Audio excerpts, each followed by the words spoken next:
Ladies and gentlemen, at this time to honor America, we ask that you please rise and remove your caps for the playing of our national anthem.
Well, good afternoon. Welcome to this Wednesday edition of Wire to Wire. Hello from Horseshoe Indianapolis alongside, I mentioned my travel plans for the July break to Racing Rachel, and she's not one too thrilled about it. She wants to go to Scioto Downs. I've got tickets to go see the Cleveland Guardians, visit friends in Chicago, but Racing Rachel. I might make another trip for you if you're lucky. Main track faster, of course, for Yeah, it's a really pretty day, isn't it? It's been summer. It's been summer the last couple days, and there's not been any rain, which we love.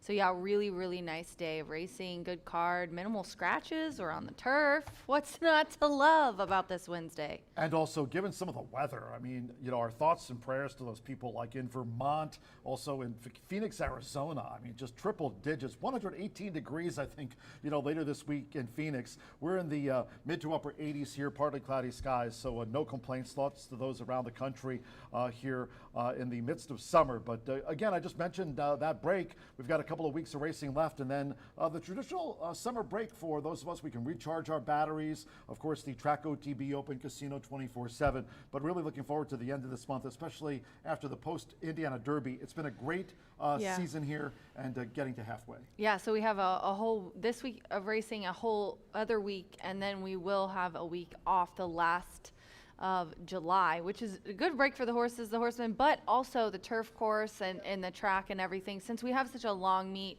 I was tickled to death when Eric came up with that idea, because before he got here, he was like, "Are you still racing? Your meet is so long." And it really is. So the break is really nice to go into the second half of the meet. So that'll be the last week of July. We're dark. And we have a kind of a weird schedule this week too. We're not going to race on Friday, but we do have a 5:30 post on Saturday for Boots and Brews. So we'll talk a little bit about that after the weather. Yeah, again, back tomorrow with a 2:10 post time. Rachel just touched on it. No live racing on Friday. We've got Boots and Brews. We'll get to that with a 5:30 post time on Saturday, and then the following Saturday, it's an all quarter horse card, and then we get to the summer break. But today, 10 races on tap. We have 8 thoroughbred races, fast and firm, plus 2 quarter horse allowance dashes to close us out. And there are a couple of nice quarter horse races here on the 10 race program for the official race day forecast. It's a Wednesday here at the Shoe. Let's check in at the WRTV 6 studio with our friend Todd Clausen. TK.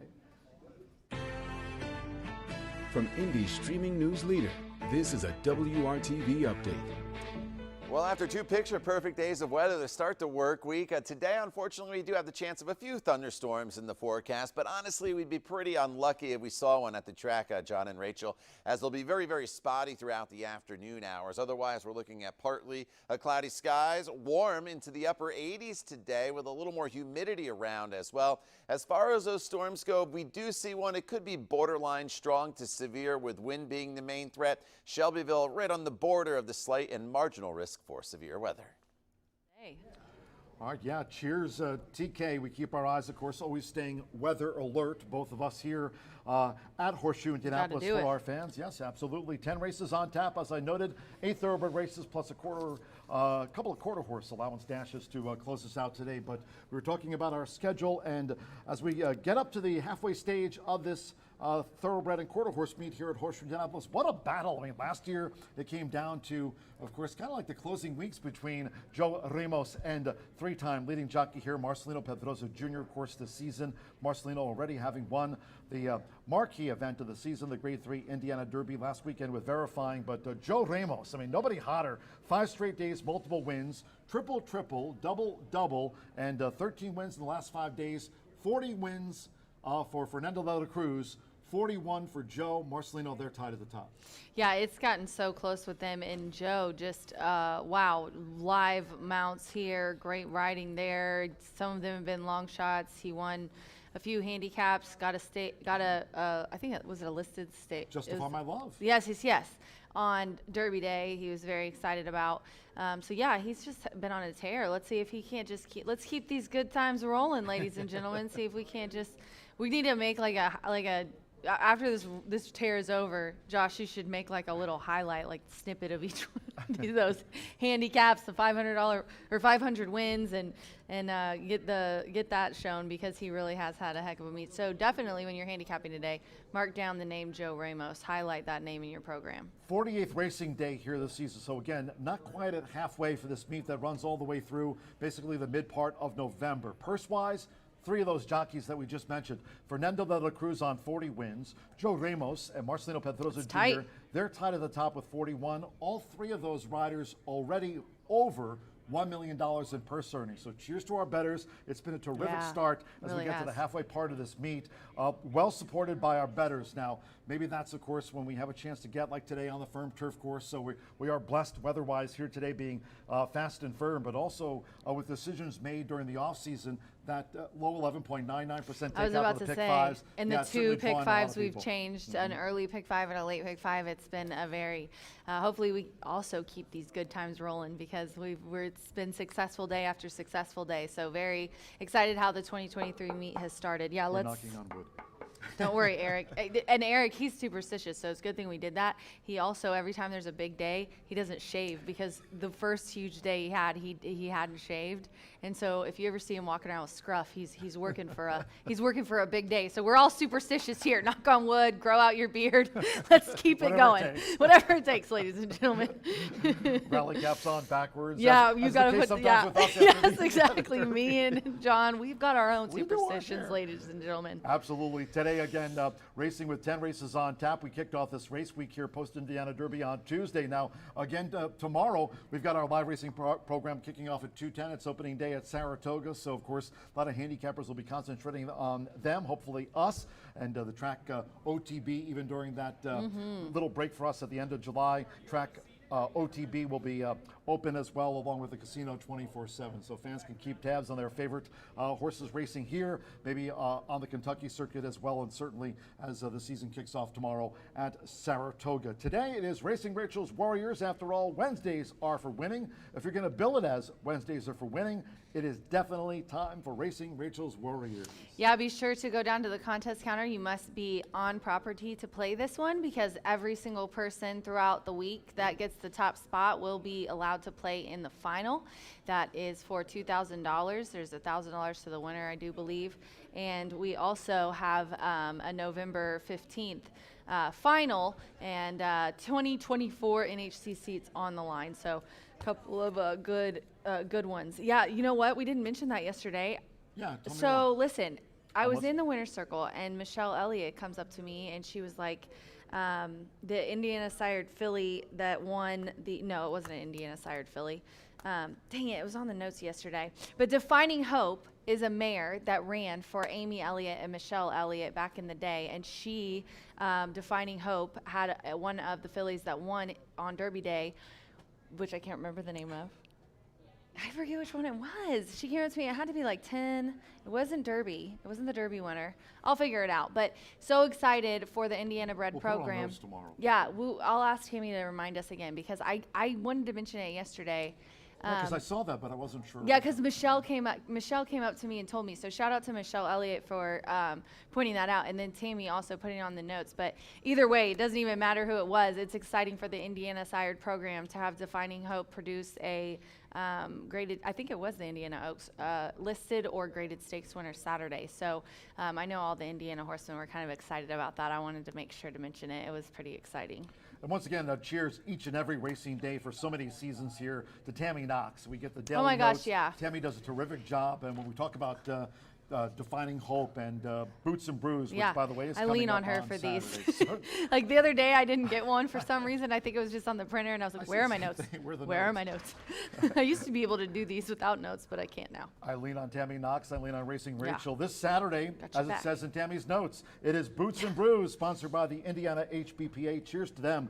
Again, we're in the midst of just a terrific record-setting season here at Horseshoe Indianapolis. Again, knocking on wood to keep it going. The event will include a mechanical bull, which I rode last year when Rachel was out of town. So dare on Saturday.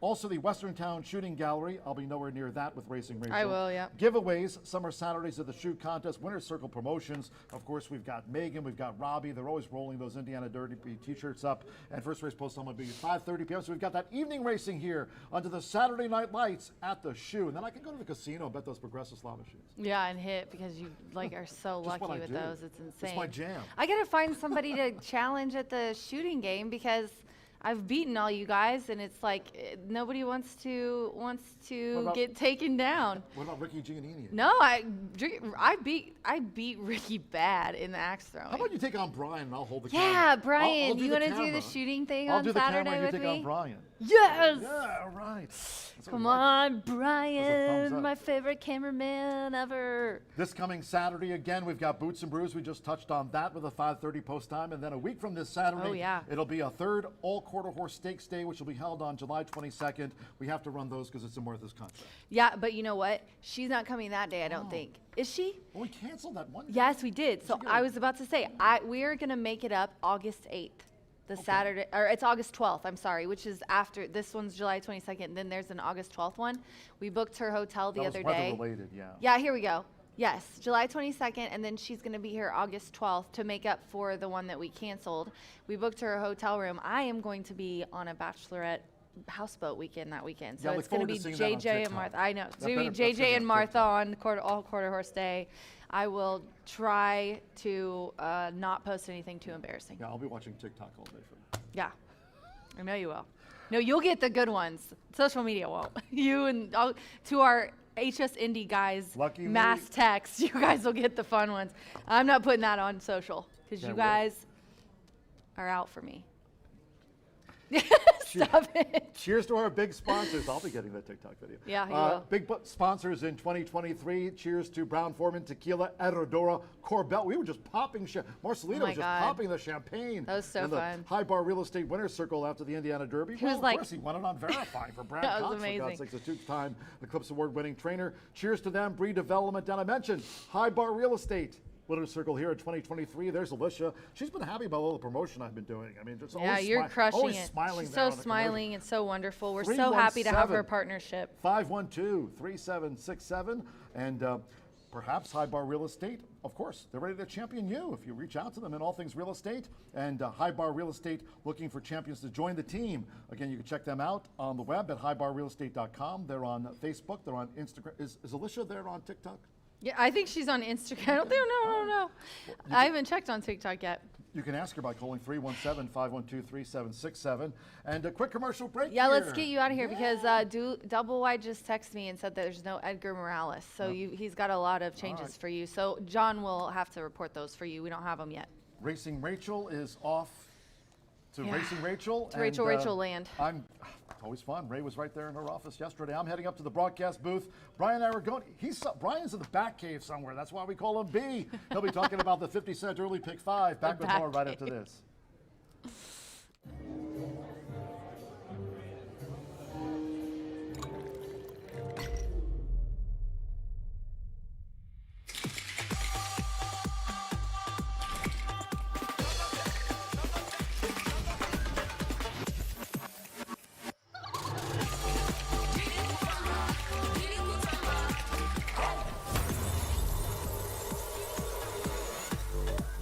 Tequila Herradura. Extraordinary awaits.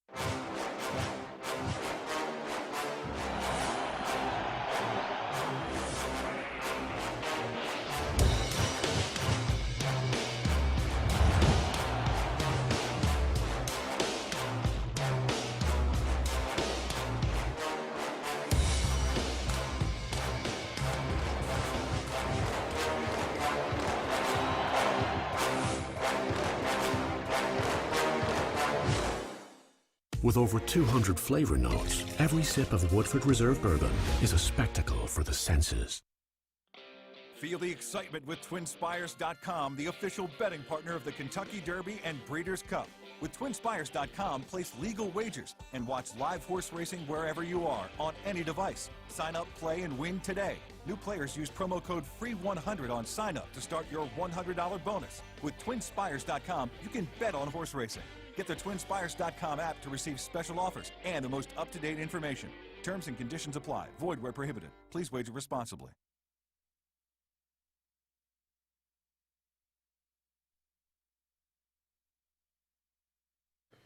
Welcome back to Wire to Wire, where the horse racing portion of Wire to Wire will now be discussed. We'll wrap up all those sponsorships and bachelorette party talk that, frankly, I really enjoy hearing about the bachelorette party talk, but I am here to try and make some money in this pick 5. 11.99% takeout. Certainly lowered the takeout, did away with the jackpots. It's helped our handle, which has been up almost each and every day here at Horseshoe Indianapolis. We're 22 minutes away from the opener. Scratch out your outside runner and White Pigeon out of this race. Mile and a 16th here. I think this early pick 5, challenging. It's a hard pick 5. Our pick 5 yesterday in the early portion of the card, 4 maiden special weight races. We've got some turf in this pick 5 in race number 4.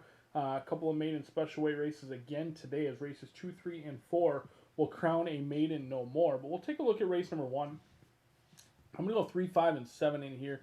Taking a stand against your 2-1 morning line favorite in Vintage Vinyl, who'll be could be tough in this spot. I thought took on winners the last 2 times admirably. Just a horse that I'm not absolutely convinced that this horse actually wants to go a route of ground, but Randy Klopp is a person that you play against at your own peril in here. So I'll spread out, try and go a little bit deeper in this race, try and beat your 2-1 morning line favorite. 2, 3, 5, 6, and 7 for me in race number 1. We'll go on to race number 2. This race, a little bit surprising, decimated by scratches, down to a field of 4 in this race. 2, 3, and 4 are out of this event in here.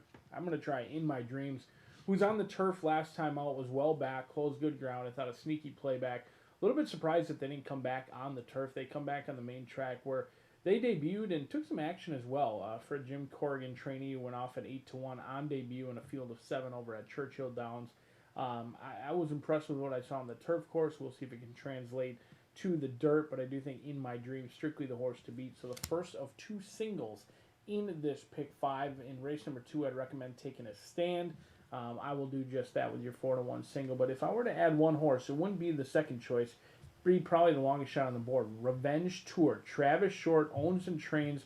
Joe Ramos going to be aboard. And that is notable because when this horse debuted, took a drubbing. They lost by 15 lengths. You've got one of your top riders who was well back, took a bunch of dirt and mud that day and says, I want to ride right back. I think Revenge Tour will appreciate the added ground today and could be the longest shot on the board in race number 2.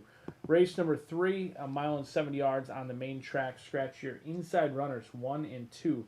She's Magic and Madly Dancing both come out of this event in here. I'm going to try Giada. 3-1 on that morning line. 3-year-old filly by Into Mischief, who ran well last time out. Has been the beaten favorite in 2 out of 3 starts, both at Turfway Park as well at Horseshoe Indianapolis. But this is the second time going 2 turns, second time at this racetrack, second time Marcelino Pedroza Jr. aboard for Brad Cox. We'll see if Giada can get Godolphin Silks home a winner in here, taking a strong stance against Aunt Nelda, who missed a start earlier in the meet and comes back in here. We'll single right in the face of your morning line favorite.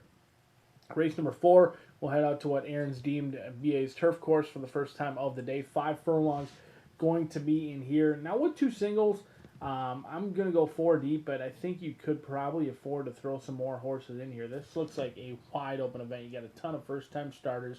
Going 5 furlongs on the turf, it seems like chaos to me. Do Your Job gets a tough post. David Cohen, welcome him here to Horseshoe Indianapolis. He'll be making starts 8, 9, and 10 of the meet, winning at 14%, riding for Keith DeSormo today. I believe one of those horses is live. I'm not sure which one. I do know that Do Your Job was entered earlier in the meet and missed that race and now comes back in a tough post position, so we'll take a stand against that one in this spot. But I think Cohen and DeSormo could be sitting on a winner. It's just challenging to figure out which one. 1, 2, 7, and 9 for me in a race that, if your bankroll allows, would certainly consider adding some more horses into that spot. 4 and 6 would be ones that I'd like to have on the ticket. Race number 5. Low-level claimers, all bred in the state of Indiana with fillies, a little bit inconsistent in this spot. These horses are at the lower-level claiming ranks because they are inconsistent. That usually means, for me, I want to spread out. I want to go as deep as possibly can. I'm sure Aaron had a tough time making this graphic because he'd probably prefer that I hit the all button. But with a field of 10, it's challenging to hit the all button. You got to take some stands somewhere. I will use a 20-1 morning line in Express Lady for Cipriano Contreras. He dove into the claim box himself, runs right back, thinks maybe able to show what she did on May 16th where she was a gate 2 wire winner. Esquivel going to be calling the shots in here. It's a race that it's hard to feel comfortable or confident in anyone. They're all had great days in the past and are proven to be relatively inconsistent. I think Royal To Be, who went off at 26-1, is a horse who's in good form, has been consistent, but you got 26-1 here on June 24th. Now, just 2 weeks later, you have to settle for probably 7-2 or 4-1 in that spot, breaking from a tough outside post. That's a horse that I'd love to try to beat, especially 4 for 31. Now going to be a huge underlay based on that recency, but we'll see if McKenna Anderson, can get this one home a winner in this spot. It's a tough pick 5 sequence. I know I've got 2 singles. Those singles are 4-1 and 3-1. A challenging event. Don't be fooled that just because you see 2 singles on the board that this is likely to chalk out. We've got 3 maiden special weights to crown. We've got a 62.50 going a route of ground. It's a challenging race, but we are back on a firm turf course here as we are fast and firm at Horseshoe Indianapolis, now just 17 minutes away from race number 1. Edgar Morales off all of his mounts. So John, as he gets them, will give you the updates on the rider changes, but I'm sure there will be plenty, as I know I had one Edgar Morales winner into the winner's circle. Well, hopeful that the substitute rider can guide that one home just as Edgar would, but he will be off his mounts. John will give you the changes as they become readily available as he's made his way up to the announcer's booth as we are 16 minutes away from a beautiful Wednesday right here at the Shoe. All right, cheers, Brian. Yes, indeed. Good afternoon, everyone, from Horseshoe Indianapolis. Hello now from the broadcast booth. Track announcer John G. Dooley. Great to have you with us. Partly cloudy skies. We're in the 80s, mid to upper 80s. Main track fast, turf course firm. There's no portable rail up, as Brian Aragoni noted. Jockey Edgar Morales off all of his mounts here today, so a lot of program changes to get through. Let's take a look then at the changes on today's 10-race card. 8 thoroughbred races and 2 quarter-horse allowance dashes to close us out. First of the day off at the bottom of the hour. Race 1 starts the 50-cent early pick 5 with the low 11.99% takeout on both pick 5s here this season. From the 230, scratch the 8 White Pigeon. Number 8 White Pigeon has been scratched. 6 Connect Me. The first of those jockey changes for Edgar Morales. Off his mounts, here Alex Achard. Alex Achard takes the call. We'll ride the 6 Connect Me in the first of the day. In the second race, Maiden starts the 50-cent early pick 4. Scratch 2 5-star Run. 3 Baytown Connected. And the 4 Dust in the Diamond. No show, no trifecta, no superfecta wagers. Win place. Race 2 starts off, another rolling double, pick 3 in the early pick 4. No show, no trifecta, no superfecta, scratch 2, 3, and 4. Number 5, Master of Disguise, will be ridden by Marcelino Pedroza Jr. Marcelino Pedroza Jr. on 5, Master of Disguise.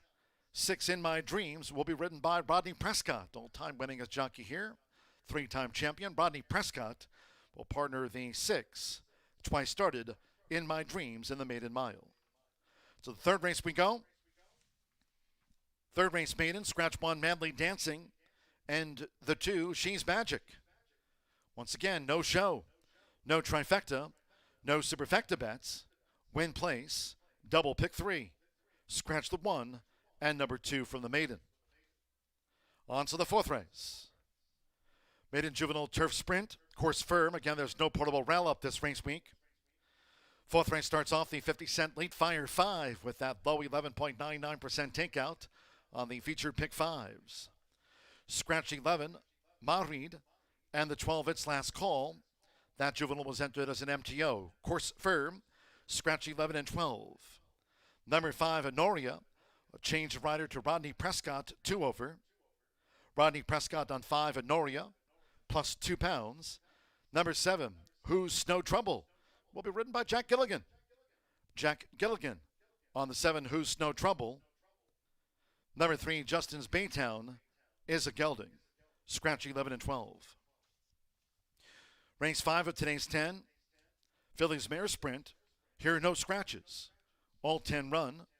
Number 7, Mi Estrella, a change of jockey to Walter Rodriguez, was on the Tuesday score sheet here.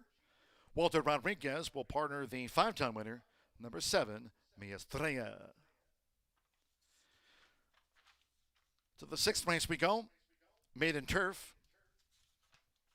Here all 9 run. Number 5, Polyglot, a jockey change to Joe Talamo. Joe Talamo for Andrew McKeever, the son of Kitten's Joy. Twice started Maiden. Joe Talamo on 5, Polyglot.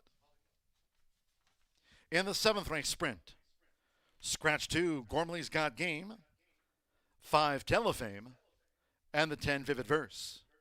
Scratch the 2, 5, and number 10. Here are no rider changes. Number 6, Maters and Taters, 1 pound over. Race 8 is our final thoroughbred race of the day, Maiden Turf Mile. Scratch the also eligibles. Number 13, Say Sayonara, and the 14 Vogelsang. Scratch the 13 and the 14. To Bet Your Assets, a jockey change to Joe Telemo. Once again, Edgar Morales off his bounce. Joe Telemo picking this up. 8 race made in the 2, Bet Your Assets. For Lunar Lace, £1 over. Couple of quarter horse allowance dashes to close us out. 9th race over the 300 yards.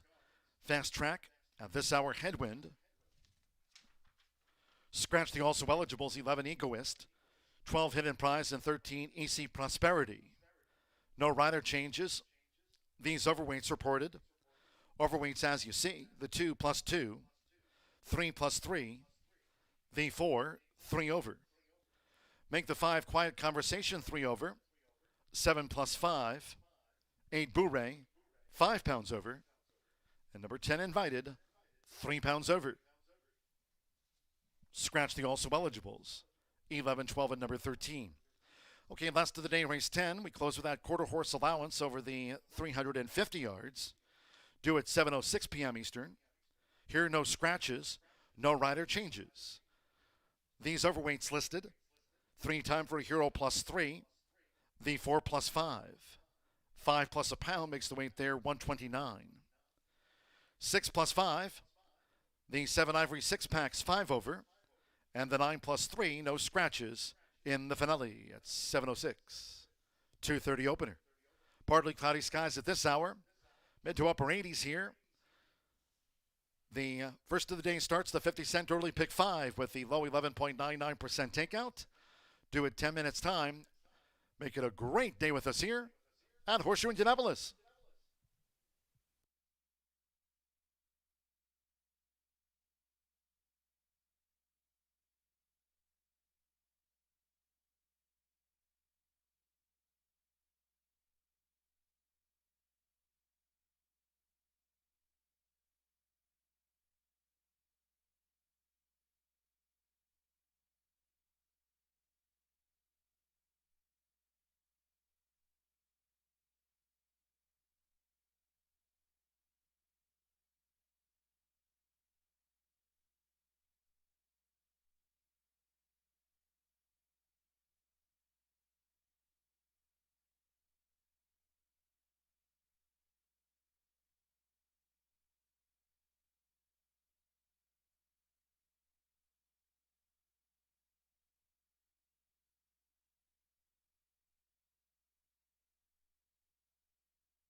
horses called postward for the first of the day, stepping onto the track this carded at a mile and a 16th, a field of 7. Scratch the 8 White Pigeon. Number 8 White Pigeon has been scratched. 6 Connect Me, a jockey change here in the opener to Alex Achard.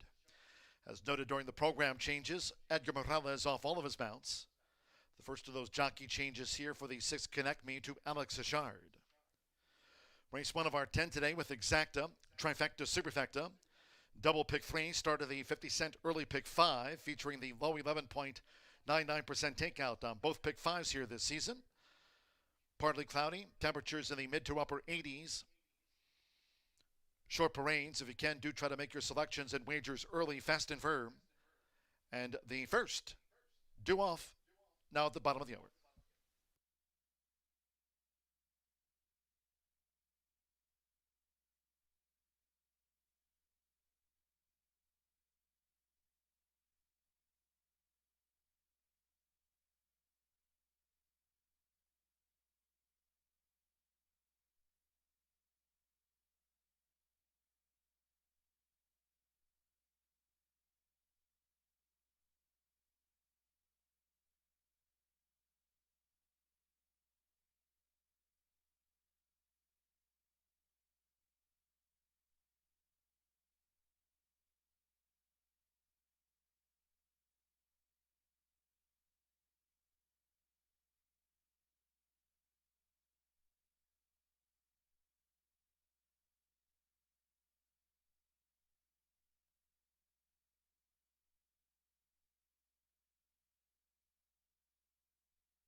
The horses are approaching the starting gate.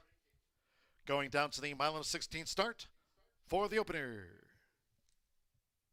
Last call for the 50 cent early pick 5. Low 11.99% takeout.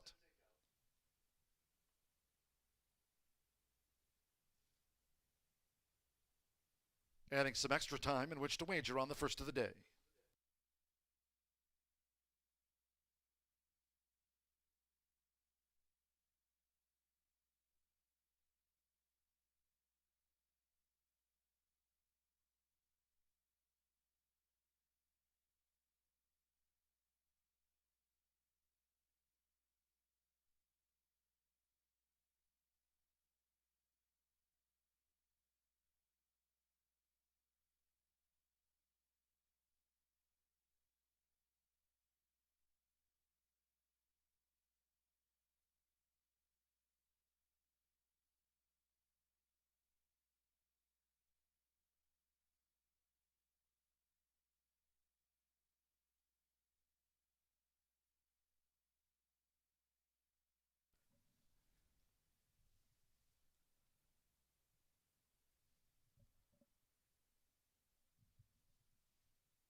Near the gate,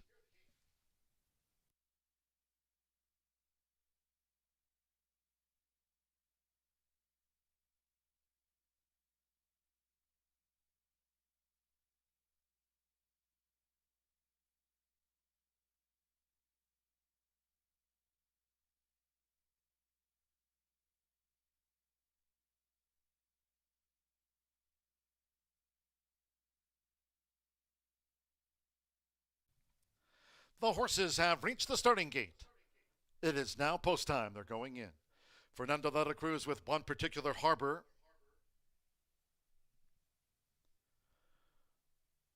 Marcelino Pedroza Jr. with Mr. Creed.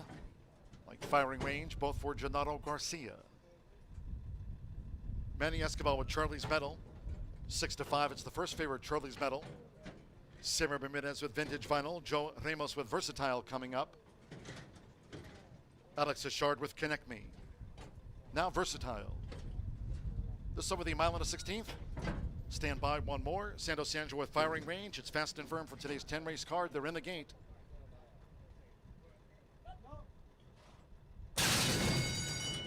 Away and running at Horseshoe Indianapolis, and there's Firing Range, who strides away for Santos Sanjor and angles over while clear of Versatile in the green blinkers. Charlie's Medal now strides up to gain Firing Range as they enter the first turn.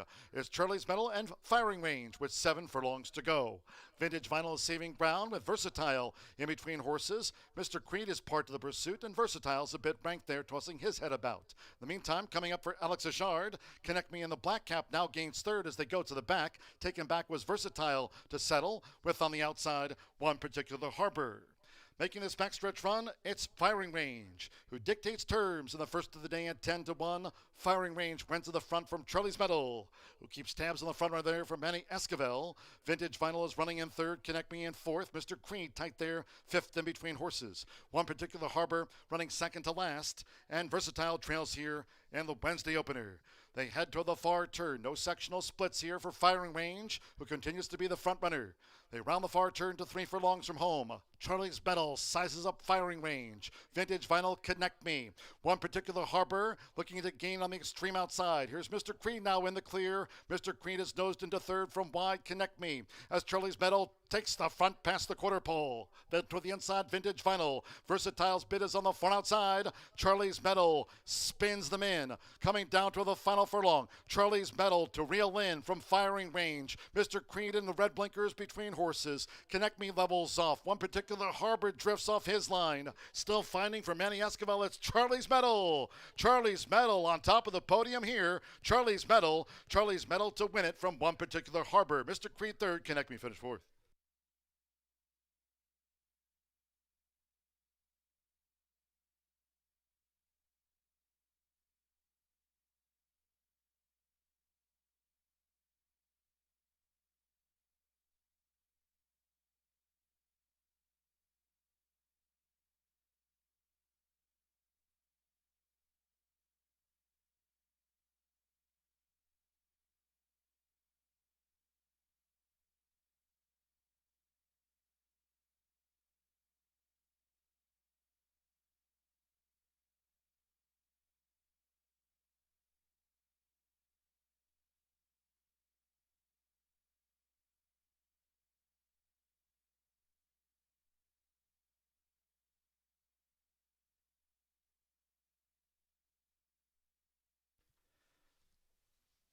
Five, 1, 4, 6, and a running time to be announced. First, number 5, Charlie's Medal at 2-1. One particular harbor, 5-1 was second to Charlie's Medal, takes out the first of the day.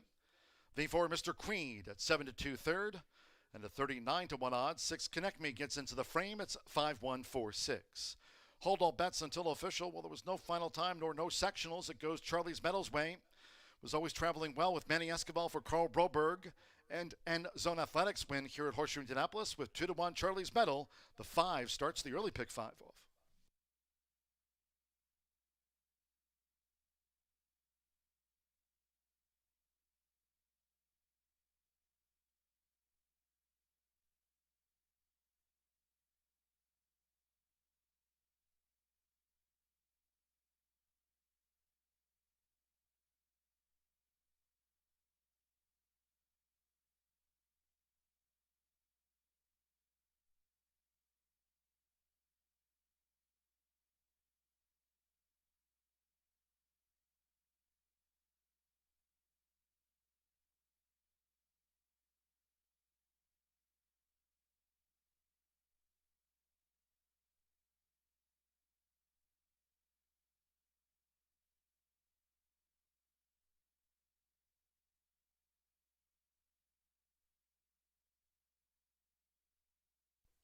Returning to the High Bar Real Estate Winner's Circle is the 5 Charlie's Medal with Manny Esquivel. Had him well spotted, did Manny here. Charlie's Medal, 3-year-old Dark Mayor Brown Gelding by Sky Kingdom, out of Brown Lace by Big Brown. Bred in Kentucky by Hardin Farm LLC for Carl Brobergs. End Zone Athletics Incorporated. Horseshoe Indianapolis congratulates the winning connections of Charlie's Medal. Race 1 is official. First results in. Now they've posted a final time of 1:45.74. They've got that up on the tote now, 1:45.74. No sectionals though. 5-1 exacta paid $32 even, 50-cent trifecta. 5-1-4, $30.20, and with Connect Me fourth. 10-cent superfecta, 5-1-4-6 paid $43.32. 8 was a non-runner. 7 ran. Posted final of 1:45.74 seconds. The winner claimed. 5 Charlie's Medal for $25,000. New owner Tim Geraci, trainer Jamie Grubbs claimed Charlie's Medal, won the first of the day. 1:45.74 to race 2 we go. Maiden Juvenile Mile. Second race, scratch 2, 5-star run, 3 Baytown Connected, and 4 Dustin the Diamond. No show, no trifecta, no superfecta wagers. Scratch 2, 3, and 4, 5 Master of Disguise will be ridden by Marcelino Pedroza Jr. on 5 Master of Disguise, Marcelino Pedroza Jr. 6 In My Dreams will be ridden by Rodney Prescott on 6 In My Dreams, Rodney Prescott. Race 2, win place, exacta, double, pick 3, start to the 50-cent early, pick 4 with the Maiden Juvenile Mile. Fast and firm, post time in 16 minutes at 2:58 in all cases. Please do make your selections and wagers early. Thank you. Coming up in a moment will be our first replay of the day. Hope you had a bet on Charlie's Medal.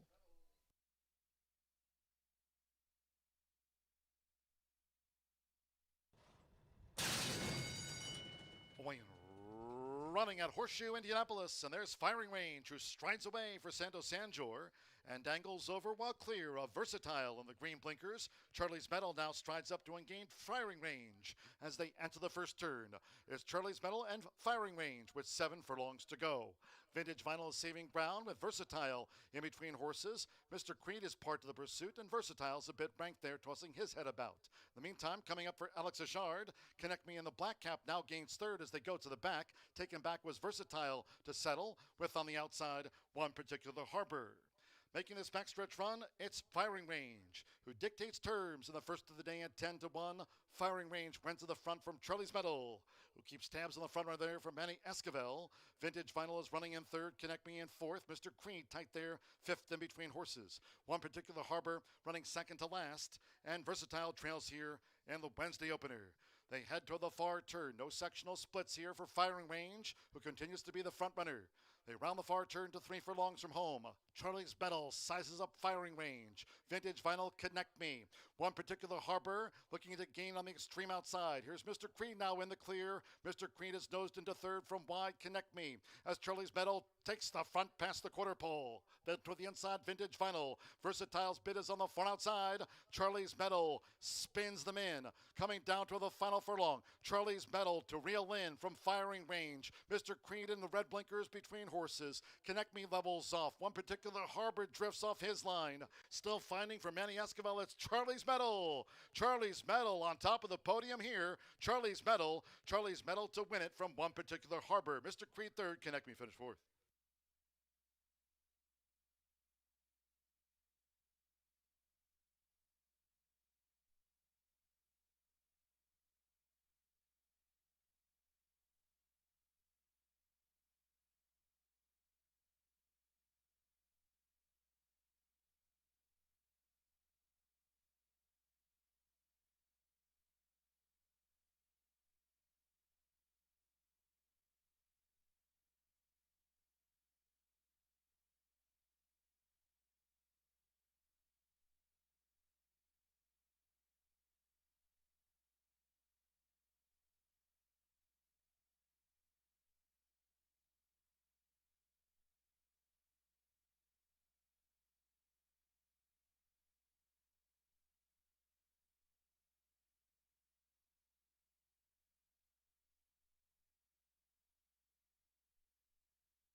The horses stepping onto the track now for the second race, this maiden juvenile mile.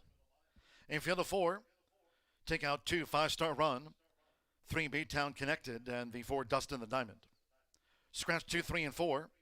5 Master of Disguise, a jockey change to Marcelino Pedroza Jr. Once again, noting Edgar Morales off all of his mounts here at Horseshoe Indianapolis today. Marcelino Pedroza Jr. on 5 Master of Disguise, 6 In My Dreams. Ridden by Rodney Prescott on 6 In My Dreams, Rodney Prescott. No show, no trifecta, nor no superfecta wagers on the maiden juvenile mile. Scratch 2, 3, and 4. Win place. Second race starts. Another rolling double. Exacta pick 3. 50 cent early pick 4 start. Fast and firm. 2 minutes to post time. 2 minutes.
We're now less than 1 minute away from post time. This maiden juvenile mile starts off the 50 cent early pick 4 here. Fast and firm, it's due off.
The horses are approaching the starting gate.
The horses have reached the starting gate. It is now post time. The view from Air Horse 1. Loading in front of starter Ray Kuick, Joe Ramos with Revenge Tour. Now Marcelino Pedroza Jr. with Master of Disguise. 4 to 5. Favorite Master of Disguise joins Revenge Tour. Loading at the mile. Rodney Prescott with 2 times started In My Dreams coming up in the Black House Silks. Here's the sky view. 4 to 5 Master of Disguise. It's 8 to 5 In My Dreams. 9 to 2 Baytown Chatterbox, and Revenge Tour given a 9 to 1 chance for the mile. One more. Tyler Hurd with twice started Baytown Chatterbox.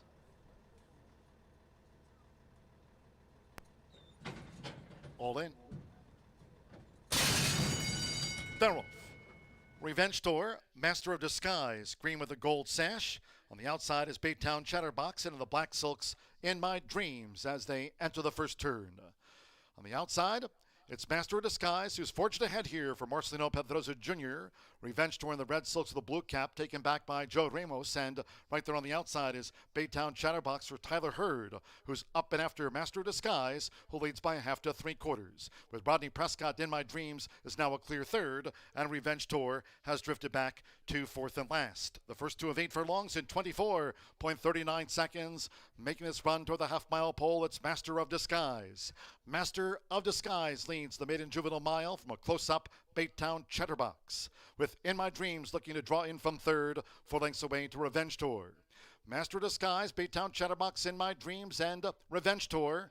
And that's the 4. Half-mile in 48.86 seconds. They round the far turn. And there goes Baytown Chatterbox, who's taken the lead for Tyler Hurd. Baytown Chatterbox leads them toward the quarter pole. Has opened up 2, 3, 4, a Master of Disguise. A length and a half to In My Dreams, and on the outside, Revenge Tour tries to gear up a run. Baytown Chatterbox leads by 5 in the top of the second after 3/4 in 1 minute 13.89 seconds. Baytown Chatterbox, the leader with 1 furlong to go, and a leader by 5 lengths. Master of Disguise tries to fend off In My Dreams for the runner-up spot. It's Baytown Chatterbox past the 16th. Revenge Tour is 4th. In My Dreams jinked in. It's still Baytown Chatterbox for Tyler Hurd, the son of Street Sense. Baytown Chatterbox has scored the winning run from In My Dreams. Master of Disguise 3rd, and Revenge Tour was last of the quartet.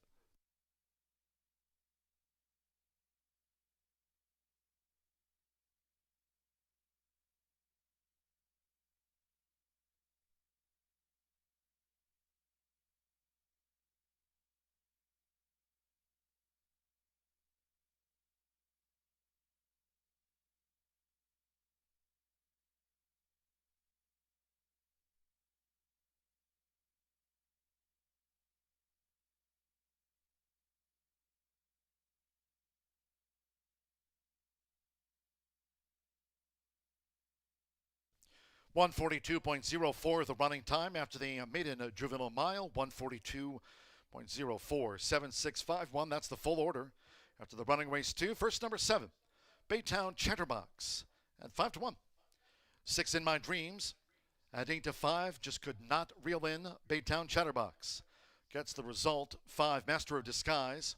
1 to 2 favorite ran third. Revenge Tour last to 4. 7-6-5-1. Tyler Hurd for Paul McEntee. Baytown Partnership, Resolute Racing Alliance LLC. It's Baytown Chatterbox with Tyler Hurd. 5 to 1. The third time was the charm.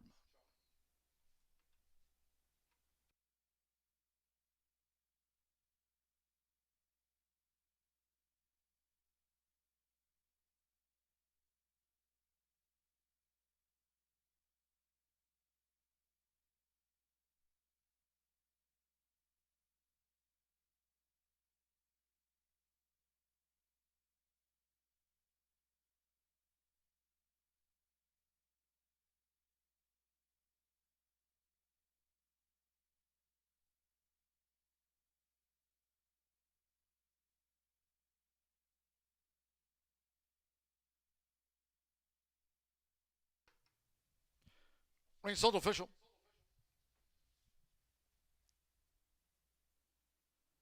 Returning to the high bar real estate winner's circle is the 7 Baytown Chatterbox with Tyler Hurd. Baytown Chatterbox is a 2-year-old bay gelding by Street Sense. The first Samurai mare, Endless Chatter, bred in Kentucky by Alpha Delta Stables LLC. For trainer Paul McEntee's Baytown Partnership and Alyssa Trowitzky's Resolute Racing Alliance LLC. Horseshoe Indianapolis congratulates the winning connections of Baytown Chatterbox. Takes out the Maiden Juvenile Mile at 5-1 odds official.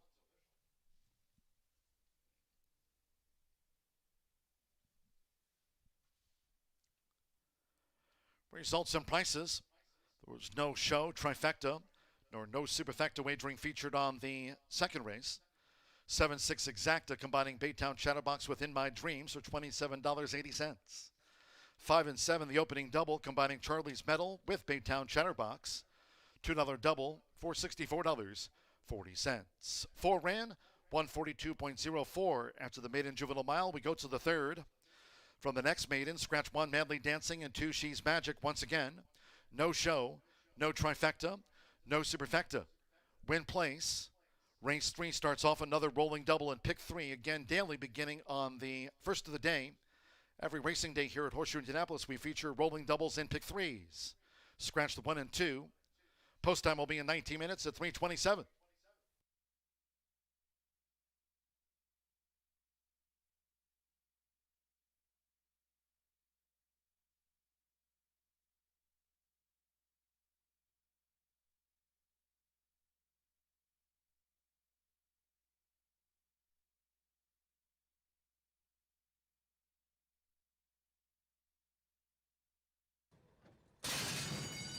They're Revenge Tour, Master of Disguise, green with a gold sash. On the outside is Baytown Chatterbox into the black silks In My Dreams as they enter the first turn. On the outside, it's Master of Disguise, who's forged ahead here for Marcelino Pedroza Jr. Revenge Tour in the red silks with the blue cap, taken back by Joe Ramos. And right there on the outside is Baytown Chatterbox for Tyler Hurd, who's up and after Master of Disguise, who leads by 1/2 to 3/4. With Rodney Prescott, In My Dreams is now a clear third, and Revenge Tour has drifted back to 4th and last. The first 2 of 8 furlongs in 24.39 seconds. Making this run toward the half-mile pole, it's Master of Disguise. Master of Disguise leads the Maiden Juvenile Mile from a close-up Baytown Chatterbox, with In My Dreams looking to draw in from third, 4 lengths away to Revenge Tour. Master of Disguise, Baytown Chatterbox, In My Dreams, and Revenge Tour.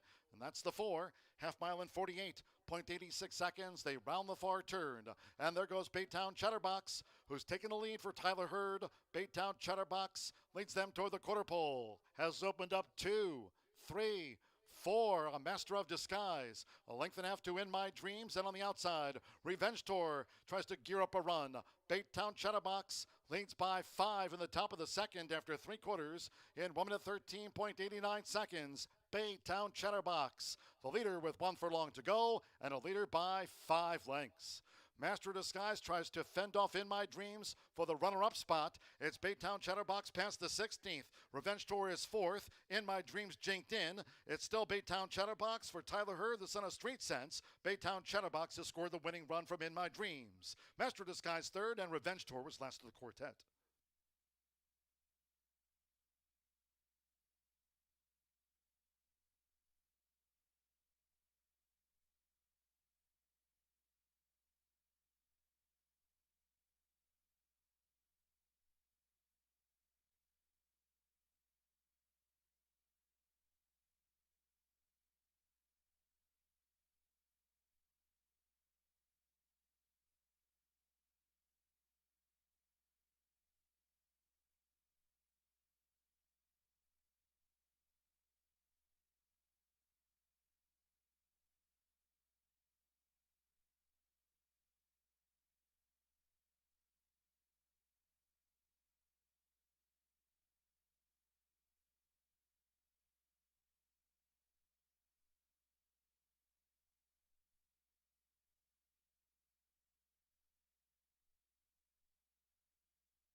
Tequila Herradura. Extraordinary awaits. Summer clearance sale going on now at Family Leisure. Huge discounts store-wide. Beat the price increase. All remaining pools are priced to move. Buy now and save. Save thousands on do-it-yourself pool specials. Patio furniture, wicker, sling cast, and more. We've got a huge in-stock selection right now, up to 50% off. If you've been thinking about getting a new patio set, now is the time. Melt away stress. Great deals on all in-stock spas. Deep discounts on remaining swing sets as well. Summer clearance sale going on now at Family Leisure. With over 200 flavor notes, every sip of Woodford Reserve Bourbon is a spectacle for the senses. Feel the excitement with TwinSpires.com, the official betting partner of the Kentucky Derby and Breeders' Cup. With TwinSpires.com, place legal wagers and watch live horse racing wherever you are on any device. Sign up, play, and win today. New players use promo code FREE100 on sign up to start your $100 bonus. With TwinSpires.com, you can bet on horse racing. Get the TwinSpires.com app to receive special offers and the most up-to-date information. Terms and conditions apply. Void where prohibited. Please wager responsibly.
Nine minutes away from race number 3. Scratch down to a 4-horse field. Take out number 1, Molly Dancing, along with number 2, She's Magic. Leaves us with no show wagering, no superfecta or trifecta wagering as well. Do offer some rolling daily doubles and pick threes as we'll kick off that late fire 5 in race number 4. So start handicapping race number 4. We'll be on the turf course 3 times in that late fire 5. Certainly plenty of intrigue in the late fire 5. Now some intrigue, getting home a 5-1 winner with Tyler Hurd coming home to score in race number 2. If you're still alive in that early pick 5, we'll go a mile and 70 yards in here. I think Giada, the 3-year-old filly by Into Mischief, who ran very admirably in the Godolphin Blue last time out, finally gave way to Cloak of Mercy. Super Lux and Giada kind of went head-to-head throughout most of that race. Cloak of Mercy came from well off the pace that day, but these two will renew the rivalry again today. They met just on June 15th. They'll come back just about a month later, July 12th versus June 15th for both Giada and Super Lux. I thought Giada got the better of Super Lux that day. Maybe a horse who wants to go a little bit further than Super Lux might want, but did take advantage of a perfect trip. They sat 3 wide in the clear throughout. Super Lux was pressed by a 55-1 shot that day. Giada was able to just sit off the flank. I think can handle the distance. Second time going 2 turns, should continue to improve. Distance not an issue with Giada, but she didn't have much fight against Cloak of Mercy. When Cloak of Mercy came right up to her flank, there was not a lot left in that tank. That's the concern. A horse who's had the lead at the top of the lane in 2 out of her 3 starts and has been losing ground late to the winner. We'll see if Giada can get home a winner in here. Your current even money favorite for the good-looking daughter of Into Mischief. But Super Lux could be your pace setter in here. This is a 3-year-old filly by Candy Ride, who is an expensive sort. $725,000 purchase. Debuted earlier this winter over at the fairgrounds, sprinting. Then they've tried going long each and every time. I'm not convinced she ultimately wants to go this far. She stayed on relatively one-paced when she was headed by Giada and Cloak of Mercy. Didn't drop back by any means, but did not have a ton of turn of foot. Walter Rodriguez going to be calling the shots in here for Steve Asmussen. We'll see how Superlux handles this distance. I think it's kind of a tricky spot for the expensive daughter of Candy Ride because I really don't believe she's fast enough to sprint, but I'm not sure she quite wants to go a full 2 turns, kind of lands in no man's land with 7 furlongs or a mile being about as far as she wants to go, but we'll see if she can handle the mile and 70 yards today. Could be your pace setter up front. 6-1, a great value player here. Certainly too high a price in this 4-horse field for Super Lux. Undoubtedly ships in for Bill Mott. I had to look up how many times Bill Mott has shipped into Horseshoe Indianapolis, and it's not as small of a sample size as I did believe. He's winning at about 20%, so certainly not a throwaway track for him by any means. He shipped in 21 times over the last 5 years and won 4 of those starts, just under 19%. They're in the money, though. A gaudy 60% of the time. The last win did come last year in October. So despite not seeing the Mott gang here very often, they do run a fair amount here. This is the daughter of Juddmont Farms, a $500,000 purchase by Blame, Juddmont being the owner. It could be a pace setter in here, pace presence. This is a horse who tried the turf on Wood Memorial Day over at Aqueduct, and then last time out on May 28th at Belmont. Broke well, went to the lead, and kind of dueled into submission. We'll see if Super Lux can undoubtedly hook up early. But Aunt Nelda, the overlooked one at this point, 5-2, the lone one who didn't make the top 3. We'll see just how silly that looks just 5 minutes from now as the horses making their way out to the track, and someone will return a Maiden No More in here. A group of well-meant and well-respected at the sales ring fillies will make their way out onto the track. We'll see who can handle the distance and who waves the white flag just 5 minutes from now. Good luck.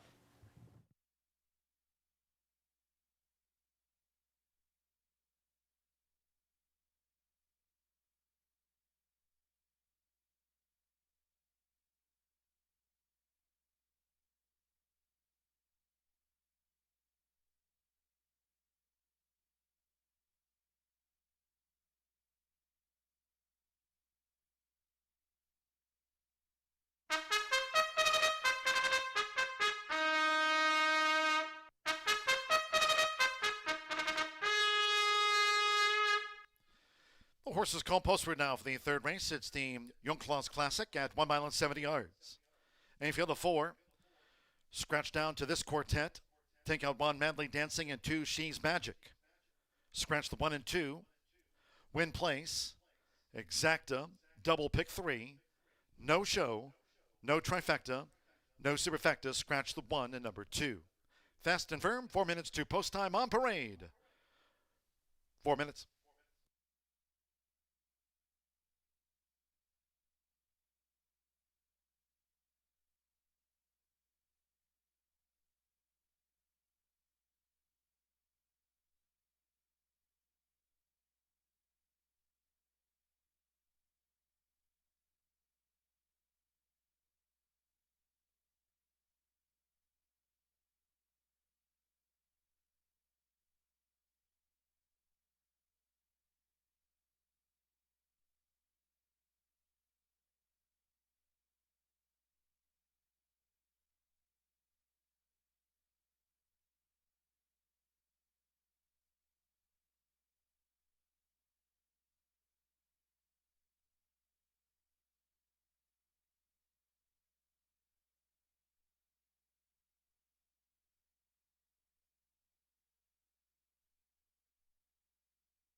Post time in 3 minutes.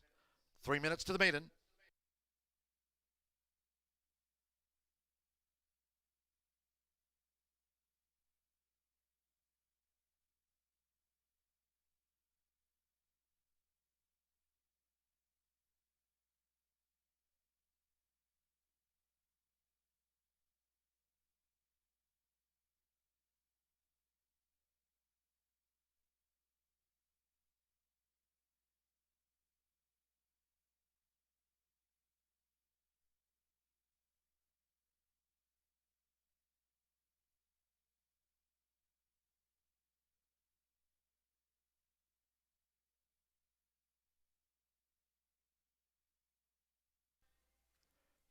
Two minutes to post time.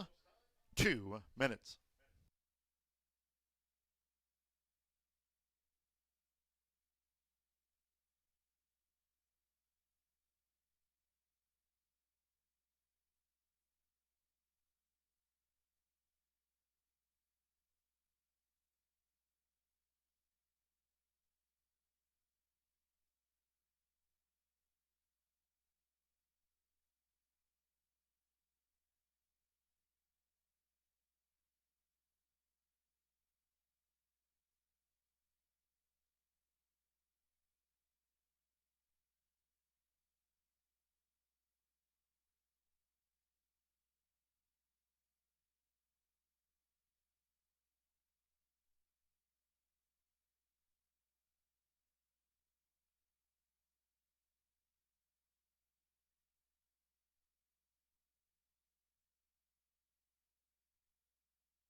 Rolling doubles and pick threes featured every racing day here at Horseshoe Indianapolis.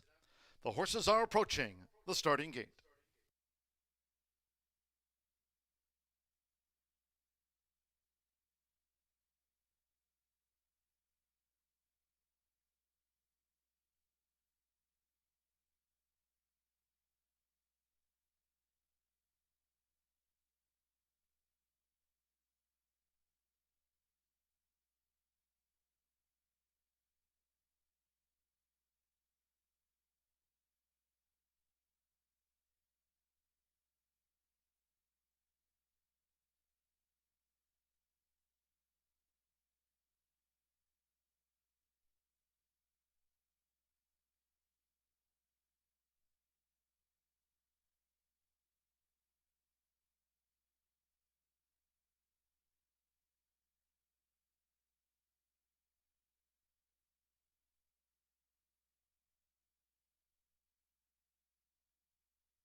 Air Horse 1 drone view. Maiden fillies arriving at the gate. It is now post time for the Young Claws Classic. At 1 mile 70 yards going in, Giada. Marcelino Pedrosa Jr. for Brad Cox in the Godolphin Blue. Now Superlux, Walter Rodriguez for Hall of Famer Steve Asmussen. Superlux has joined Giada. Here's the plain filly, undoubtedly. Santo Sanjor for Hall of Famer Bill Mott. Undoubtedly, and one more. The daughter of Uncle Mo. Joe Talamo with Cherie DeVos and Nelda. They're in the gate.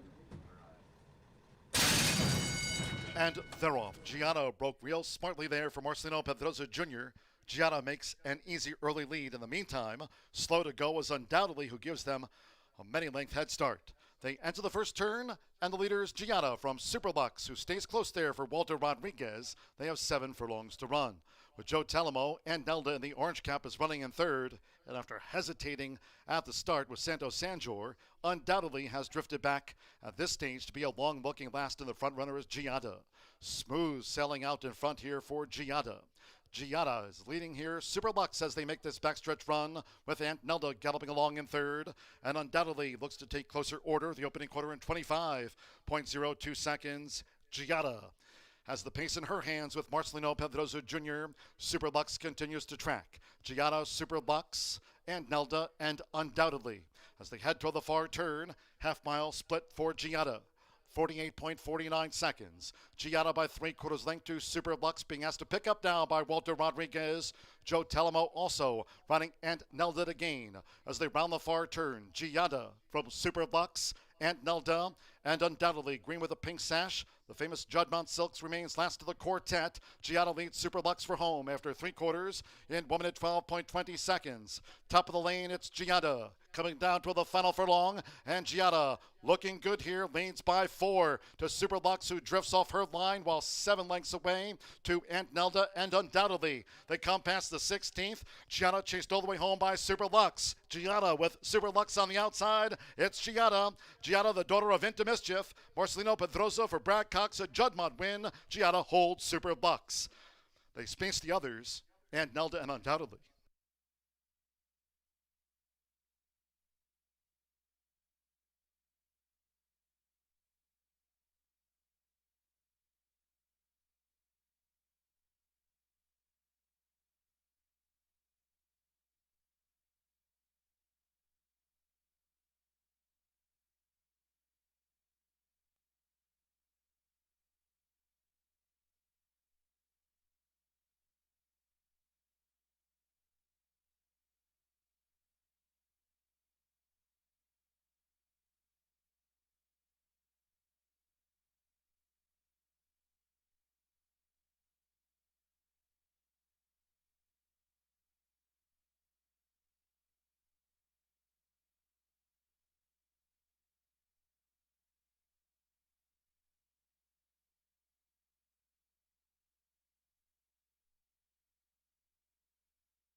$141.13 after that Maiden fillies. 3-4-6-5 unofficial. Inquiry concerns the break in 5 undoubtedly. First number 3, Giada at 8-5. Number 4, Superlux. 5-2 seconds, 6, Aunt Nelda. 3-1 third, and 5 undoubtedly was last of 4, and there'll be an inquiry into her break. Maiden fillies, 3-4-6-5, daughter of Into Mischief out of Tasteful. It's Giada, Marcelino Pedrosa Jr., 42nd win here this season tops. This for 2-time Eclipse Award-winning trainer Brad Cox, a Godolphin win. It's Giada at 8-5. Inquiry concerns the start.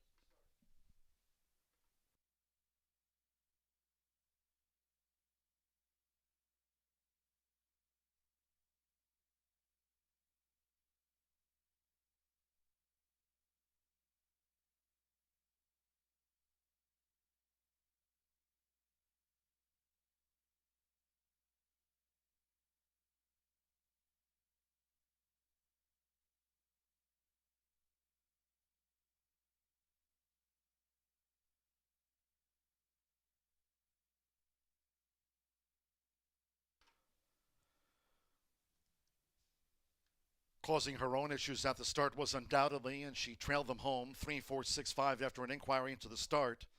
All 4 fillies declared official starters in the maiden. 3-4-6-5 undoubtedly caused her own issues at the break of the maiden. 141.13. Stand by for the official.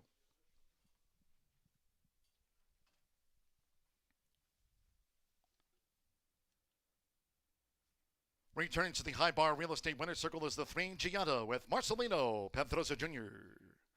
Giada is a 3-year-old bay filly by Into Mischief out of Casewell by Street Cry. She was bred in Kentucky by owner Godolphin of the Royal Blue. Brad Cox trains. Horseshoe Indianapolis congratulates the winning connections of Giada. Takes out the maiden fillies in 141.13.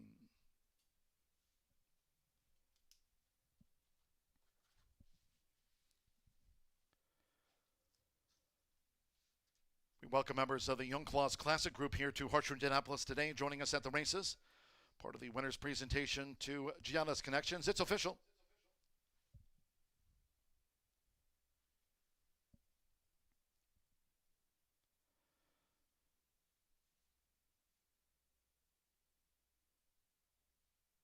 Results in 3-4 exacta paid $13.40. 7-3 double $33.60. First pick 3 of the day, again beginning daily on the opener. We feature rolling doubles and pick 3s. First pick 3 on the card, return $56.10. And the maiden fillies, 1 and 2 were not runners. Favorite first Giada. 4-face starter Ray Kuick, 141.13. Once again, there was an inquiry into the break, concentrating on 5 undoubtedly. All 4 declared starters by the stewards after a review. In the 4th race of today's 10, Maiden Juvenile Turf Sprint, course firm. There's no portable rail up this race week. Scratch 11, Mare, and 12, Its Last Call. Scratch 11 and 12. The 5 Honoria will be ridden by Rodney Prescott on 5 Honoria, 2 pounds over. 7 Who's Snow Trouble. The jockey, Jack Gilligan. Twice started maiden. Jack Gilligan on 7, Who's Snow Trouble. 3 Justin's Baytown is a gelding. Scratch 11 and 12, Exacta. Trifecta, Superfecta. Double pick 3, here we go. Starts at the 50-cent lead fire 5. No jackpots this season at Horseshoe Indianapolis. If you're a newcomer, starts at the late pick 5 with the low 11.99% takeout. Post time in 18 minutes. We're firm and fast. And the 4th race, Maiden Juvenile Turf Sprint at 3:56.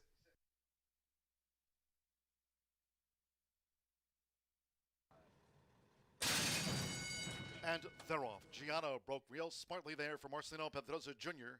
Giada makes an easy early lead. In the meantime, Slow to Go is undoubtedly who gives them a many-length head start. They enter the first turn, and the leader is Giada from Superlux, who stays close there for Walter Rodriguez. They have 7 furlongs to run. With Joe Talamo and Nelda in the orange cap is running in third, and after hesitating at the start with Santos Sanjor, undoubtedly has drifted back at this stage to be a long-looking last, and the front runner is Giada. Smooth sailing out in front here for Giada. Giada is leading here. Superlux as they make this backstretch run with Aunt Nelda galloping along in third, and undoubtedly looks to take closer order. The opening quarter in 25.02 seconds. Giada has the pace in her hands with Marcelino Pedrosa Jr. Superlux continues to track. Giada, Superlux, and Nelda, and undoubtedly as they head toward the far turn, half-mile split for Giada. 48.49 seconds. Giada by 3/4 length to Superlux, being asked to pick up now by Walter Rodriguez. Joe Talamo also running and Nelda to gain as they round the far turn. Giada from Superlux and Nelda, and undoubtedly green with a pink sash. The famous Judmont Silks remains last of the quartet. Giada leads Superlux for home after 3/4 in 1 minute 12.20 seconds. Top of the lane, it's Giada coming down to the final furlong, and Giada looking good here, leads by 4 to Superlux, who drifts off her line while 7 lengths away to Aunt Nelda, and undoubtedly they come past the 16th. Giada chased all the way home by Superlux. Giada with Superlux on the outside. It's Giada. Giada, the daughter of Into Mischief. Marcelino Pedrosa for Brad Cox, a Judmont win. Giada holds Superlux.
Race number 9 down here in the paddock in Shelbyville, Indiana, where we have a very nice day. The rain's held off, knock on wood. We've been blessed with some nice weather, with the exception of some storms that did roll by on Saturday, but turned out to be a great day for Indiana Derby Day. Hopefully we can continue this weather trend as we approach the halfway point of the season here at Horseshoe Indianapolis. And one thing that I hope to continue is more big fields. Scratch the 11 and 12 out of this race. A competitive field of 10 maidens will go gateward in here. 5 furlongs of distance for 2-year-olds, all looking for their first career victory into this spot. I'm going to try number 9 in here, All Your Fault, for Silverton Hill.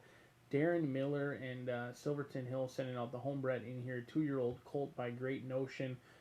Miller Connection, trainer and rider in this spot, has been working out consistently over at the training track in here. And this one was more so just a hunch. Darren Miller, a guy I'm familiar with from Canterbury's big days where they would ship in, usually go off at a price, and run very well. We'll see if the homebred in here, the ultimate hunch play, has action. And right now the betting board telling us that there could be some life to the hunch in here.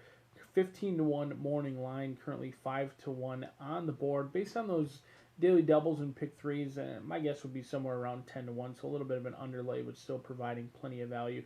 We'll see if Miller can hook up in here with a winner with the first-time starter, All Your Fault, out of Who's to Blame. This is the first foal by the Dam. We'll see if she can make it a winning one and a perfect 1-for-1. Who perks up in here is All Your Fault, a good-looking sort in the walking ring. A horse who's got some impeccable breeding, though, is the 2-year-old colt in post position number 2 by Mendelssohn out of Burma Road. Now, the Dam made over $250,000 in career earnings, was stakes tested, a stakes winner as well. $250,000 in earnings, and much of that came on the turf.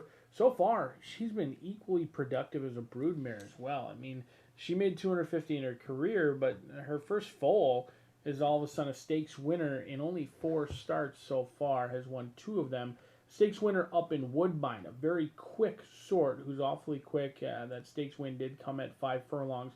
Farron Peterson going to be calling the shots in here for Ray Hernandez. 1 bullet on the tab on June 28th, breezing from the gate. Always love to see when the fastest workout is from the gate. We'll see if Shape Note can make his mommy proud in Burma Road. As she has lived up to the hype, we'll see if Shape Note can do just that. A great value price in here, 8-1 on the board. But the horse with experience that I want is Who's Snow Trouble. John Ennis for James Gilligan in here, a 2-year-old colt by Snow Trouble, a $27,000 purchase at the Keeneland sale. Now, they thought enough of this 2-year-old son of Snow Trouble to debut in a $200,000 stakes race. And not only did they debut, I recognize it was a small field, only a field of 5, but they went off at 5-1, your clear second choice, which does not happen very often for a first-time starter. Who's Snow Trouble, 3-1, taking action now. But the rider's getting the leg up. My Late Fire 5 ticket will be on your screen during the post-parade and on your screen shortly here as well. So you can take a look at that. I think it's a challenging sequence. As you can tell, no strong opinion. It's going to be a larger ticket singling into the finale. Hopefully we can get to race number 8. Head out to BA's turf course for bet your bets in race number 8. But a difficult sequence in here. I think you could easily justify going much deeper than 1, 2, 7, and 9. The 4 taking all the action right now. Your favorite at 5-2 is a play against for me. Unless that horse really perks up on the turf. I haven't loved what I saw in those dirt workouts in the morning, but maybe an afternoon glory for currently number 4, who's taking all the action in Samba Lover, down to 5-2 off that 9-2 morning line. We'll see if Rudy Brissett has that one ready to rock and roll. Alex Ashard calling the shots as we're 5 minutes away from Late Fire 5 time right here at the show.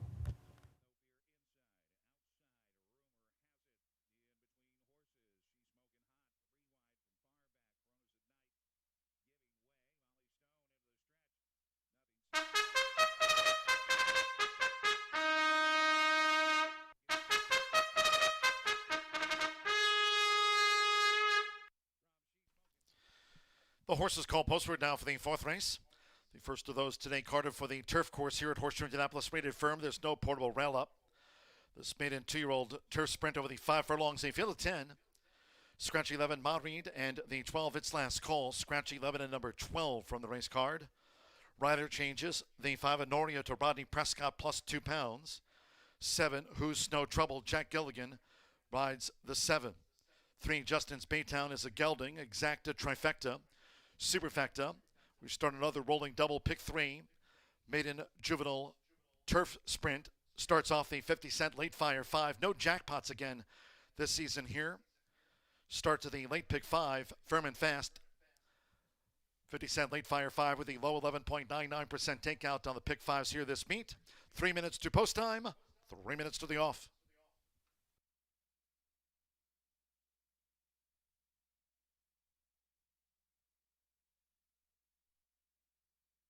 Third, the 7 Lady with No Fear. Fourth in the photo, 3 La Morita. 5-1, 7-3.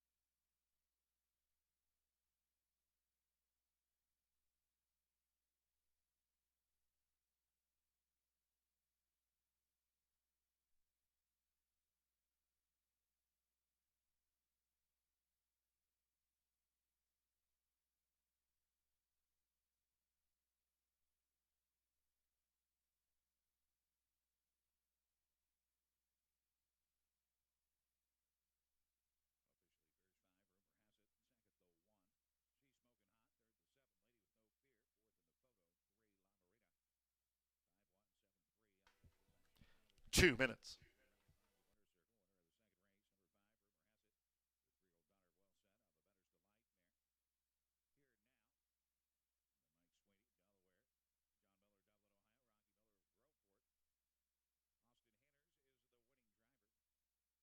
out of the Bettor's Delight mare. Here now. The Mike Sweeney, Delaware. John Miller, Dublin, Ohio. Rocky Miller of Groveport. Austin Hanners is the winning driver. 4th career win for Rumor Has It. 3rd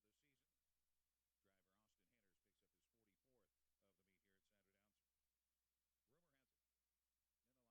It's a new lifetime mark for her, 152-4. Trainer Mike Sweeney gets his 6th training win of the season. Driver Austin Hanners picks up his 44th of the meet here at Saturday Downs. Rumor Has It in a lifetime best, 152-4. We've now drawn to within 1 minute to post time for this Maiden Juvenile Turf Sprint. Firm and Fast start to the late fire 5. You have 1 minute. Rumor Has It pays $2.80 to win. The $1 exact 8.40. 50-cent try, $11.95. Superfecta, $72.52. The $1 early double, 7 and 5, returns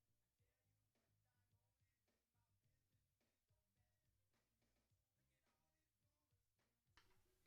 The horses are approaching the starting gate.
Crossing over to the turf course.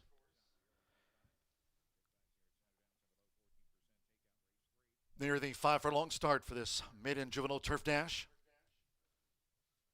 Starts off the 50-cent late fire 5. Arriving.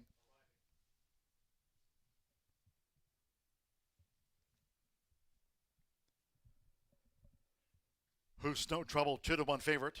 Jack Gilligan for John Ennis. The horses have reached the starting gate. It is now post time.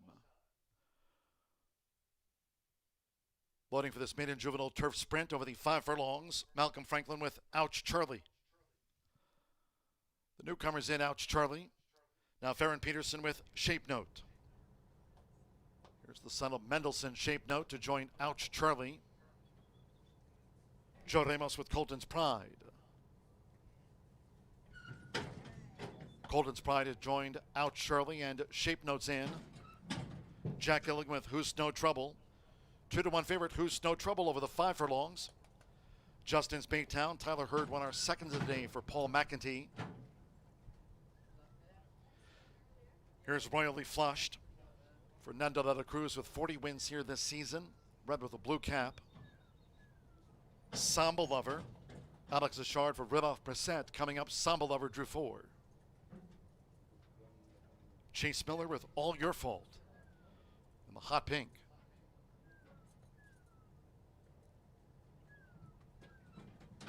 Just a couple of them back.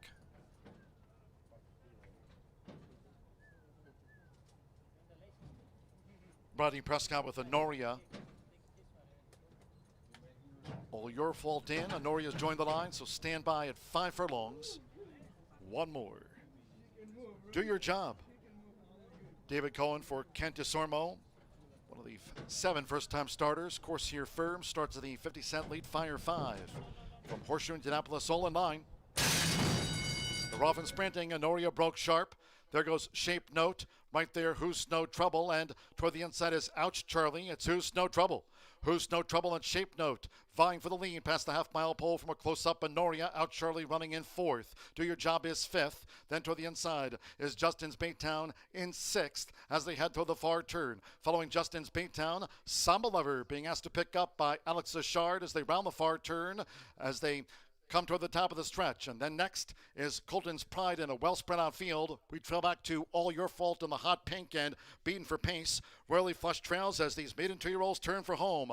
21.48 was the lead part, and here's Who's No Trouble up to Shape Note. Shape Note with the rail, and Who's No Trouble tries to drive past. Shape Note holding on to this lead for Farron Peterson as they come past the 16th. Honoria, Out Charlie's running on with Samba Lover and Do Your Job between horses. They're close to home. It's Shape Note, the son of Mendelssohn. Shape Note holding on from a bearing down Ouch Charlie. Do Your Job and Samba Lover. They were both nearest at the finish.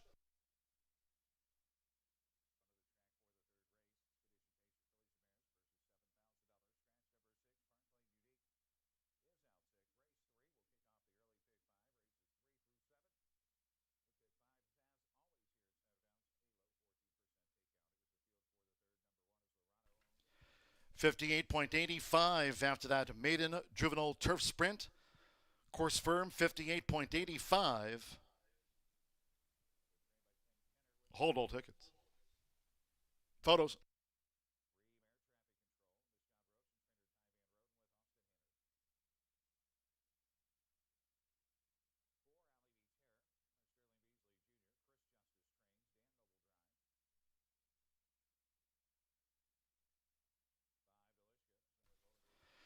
Two 110-4-2. Shape Note.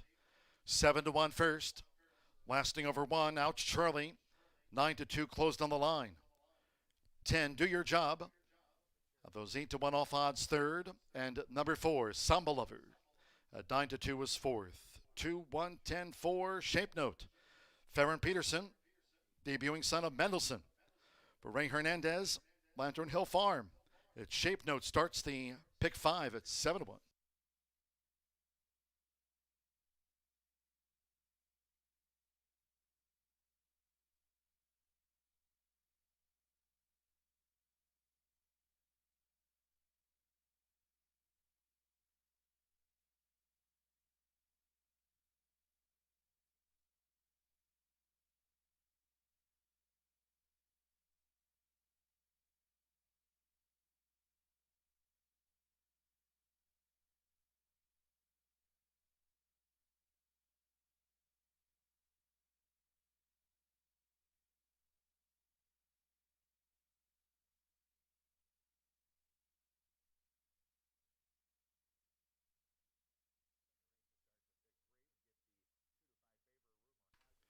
The result of the fourth race, official.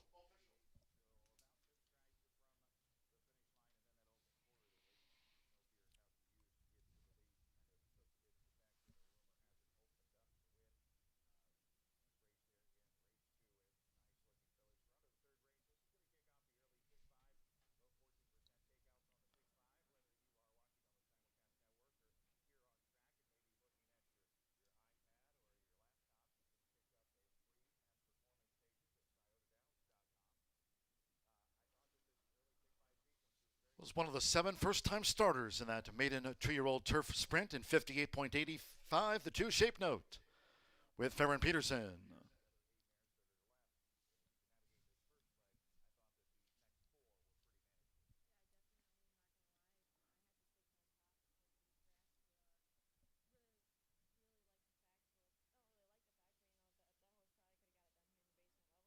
Winning room leading into the High Bar Real Estate Winner's Circle, 2 Shape Note. 2-year-old being called by Mendelson at a Burma Road by Street Boss. Bred in Kentucky by Lantern Hill Farm LLC. Farron Peterson for Ray Hernandez and Lantern Hill Farm. Horseshoe Indianapolis congratulates the winning connections of this newcomer, Shape Note, in the maiden.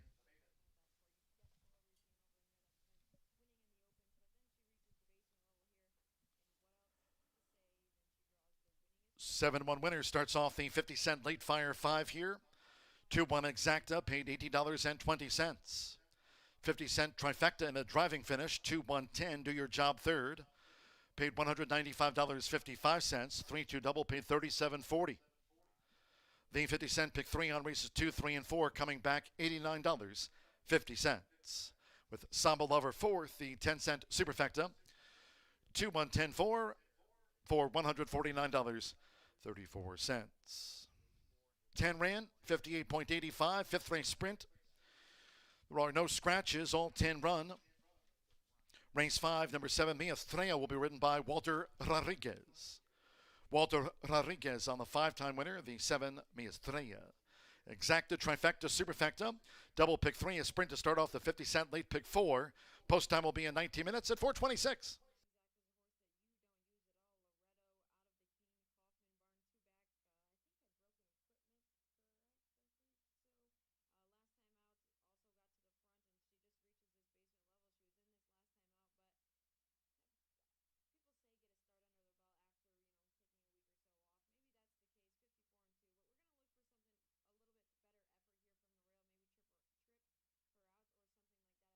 Us all in line. The Roffin sprinting, Honoria broke sharp. There goes Shape Note. Right there, Who's No Trouble. And toward the inside is Ouch Charlie. It's Who's No Trouble. Who's No Trouble and Shape Note vying for the lead past the half-mile pole from a close-up. Honoria, Ouch Charlie running in 4th. Do Your Job is 5th. Then toward the inside is Justin's Baytown in 6th as they head toward the far turn. Following Justin's Baytown, Samba Lover being asked to pick up by Alex Ashard as they round the far turn as they come toward the top of the stretch. And then next is Colton's Pride in a well spread out field. We trail back to All Your Fault in the hot pink and beaten for pace. Royally Flush trails as these maiden 2-year-olds turn for home. 21.48 was the lead part, and here's Who's No Trouble up to Shape Note. Shape Note with the rail, and Who's No Trouble tries to drive past. Shape Note holding on to this lead for Farron Peterson as they come past the 16th. Honoria, Out Charlie's running on with Samba Lover and Do Your Job between horses. They're close to home. It's Shape Note, the son of Mendelson. Shape Note holding on from a bearing down Ouch Charlie, Do Your Job, and Samba Lover. They were both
Well, good afternoon. Just about halftime of today's racing program here from Horseshoe Indianapolis. Hoping you're having a winning day with us so far. Nice looking day with temperatures in the mid to upper 80s, and we are fast and firm. A lot of maiden and claiming races on today's Wednesday program here from Horseshoe Indianapolis. So today's edition of Dooley's Data, let's talk about claims so far in 2023. We're just about halfway through this 2023 race meet. And again, cheers to our horse players. It's been a great meet so far. Let's keep it up. We do have that summer break at the end of July. Then we'll get back to racing action here in August. But talking about claims so far in 2023, today's edition of Dooley's Data. And, well, to date, there have been 50 claims so far during the course of this 2023 season, worth $631,000. Now, in comparison, only 41 claims worth $605,000 were registered by this date last season. So claims-wise, we're up and also handle up for this 2023 race meet. The highest claiming price of the season was recorded yesterday, in fact, in race number 8. That was a good finish to the turf, and it was Good Governance. Was claimed for $40,000. That claim, Good Governance, going over to trainer Aaron West. And by the way, one claim already on today's maiden and claiming race heavy card here today at Horseshoe Indianapolis. One claim on the card. Adding to that statistic, it was Jamie Grubbs claiming Charlie's Medal away from Carl Broberg. Charlie's Medal starting us off today, winning the opener under Manny Esquivel. A moment ago, it was Farron Peterson on that first-time starter by Mendelson. Shape note, Farron Peterson for Ray Hernandez kicking off the 50-cent late fire 5. Starts of the 50-cent late pick 4 coming your way in just 12 minutes' time.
The horses stepping onto the track now for the 5th race. This filly and mare sprint over the 6 furlongs. All 10 run. No scratches. Number 7, Mia Stilia, jockey change to Walter Rodriguez. Walter Rodriguez is on the 5-time winner. Number 7, Mia Stilia, exacta, trifecta, superfecta. Double pick 3 starts at the 50-cent. Late pick 4, fast and firm. 3 minutes to post time on parade. Race 5 due at 4:26. That's in 3 minutes time.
One minute to post time. 1 minute.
The horses are approaching the starting gate.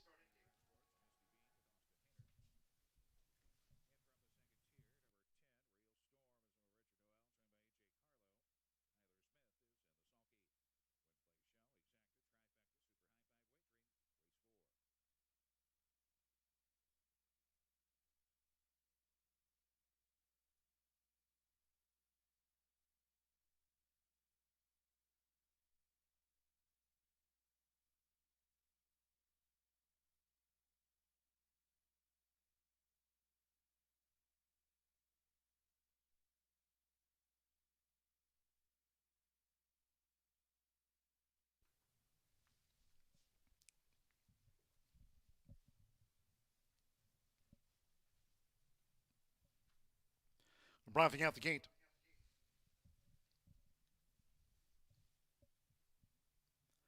It is now post time. Air Horse 1 drone view. At 6 furlongs, they're going in. Here's Express Lady. Manny Esquivel won the first of the day.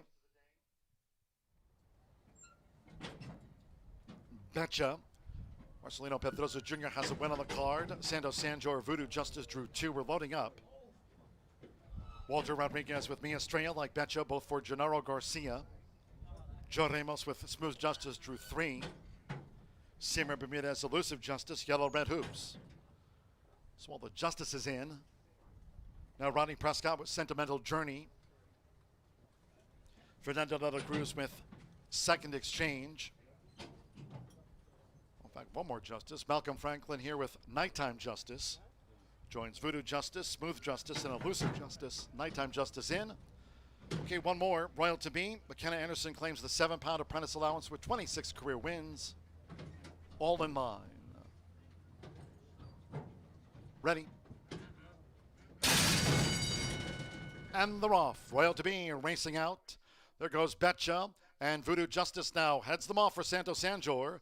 Voodoo Justice has the pace to lead the 6 furlong race from a tracking Royal to Be in the white cap. The gray is Betcha. Then toward the inside, Smooth Justice with Nighttime Justice. And they're joined on the outside by Second Exchange. The next gray, Express Lady tight with the rail. Elusive Justice looks to strut up on the outside, yellow with the red hoops. Then comes Mia Estrella and Sentimental Journey trails. The Phillies mare sprint. The quarter went past in 22.10 seconds. They roll to 3 furlongs from home. With McKenna Anderson, Royal to Be coming with a bid now. Royal to Be and Voodoo Justice. They battle for it, and Betcha looks to draw in. Second Exchange is 4 wide as they come for home. Then Nighttime Justice, Smooth Justice coming with a 5-path push. Elusive Justice on the front outside. Express Lady, Sentimental Journey, and Mia Estrella last as they straightened away. Voodoo Justice sweeping Smooth Justice and Betcha in between horses. They come down toward the final furlong. Voodoo Justice with the rail. Smooth Justice now has taken a short lead. Voodoo Justice battles on. Betcha between horses. Second Exchange on the outside. They're close to the finish with Joe Ramos. Smooth Justice over Voodoo Justice by 3/4 of a length. Then a couple of gray noses. Betcha and Second Exchange. Nighttime Justice and Sentimental Journey follow them home.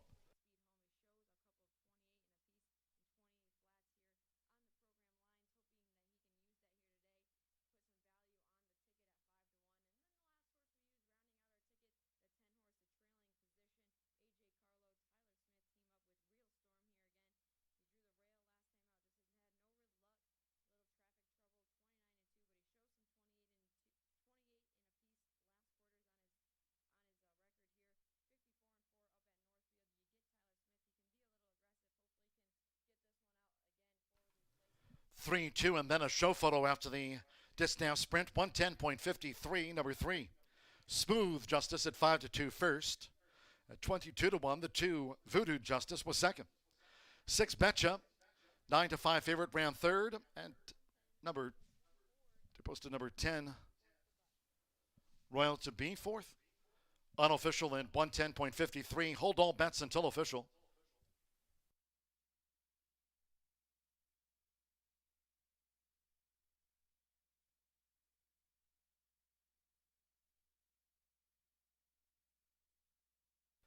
Didn't think so.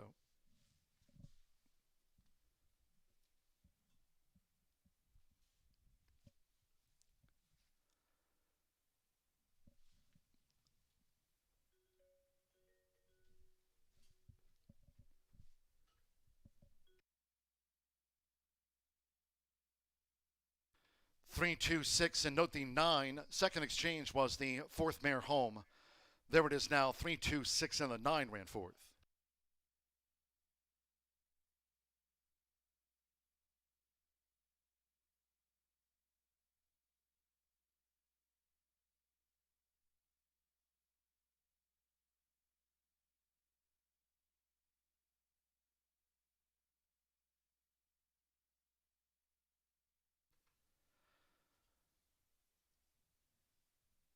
Once again, hold all tickets until official 5-2 on Smooth Justice, Joe Ramos. For Randy Klopp and Speed Stable, it's come 3-2-6, and the 9 was fourth. Nighttime Justice followed them home. Returning to the high bar real estate winner's circle is the 3, Smooth Justice. With Joe Ramos keeping the winning up this week. Smooth Justice is a 5-year-old bay mare by Upstart. At a Radiant Justice by Glitterman, bred in Indiana by Justice Farm, Greg Justice. Racing here for Randy Klopp and Roger Spee's Speed Stable LLC. Horseshoe Indianapolis congratulates the winning connections of Smooth Justice in the distaff sprint.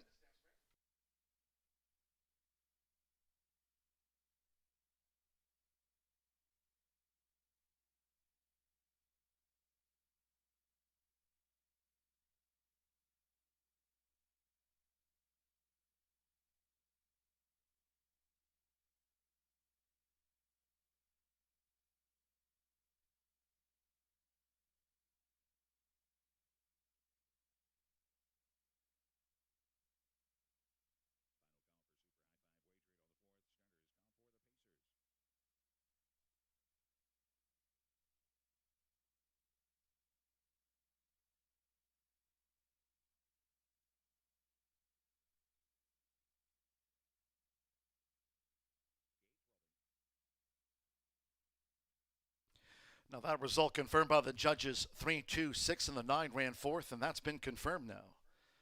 3-2 exacta paid $142.60 between the justices.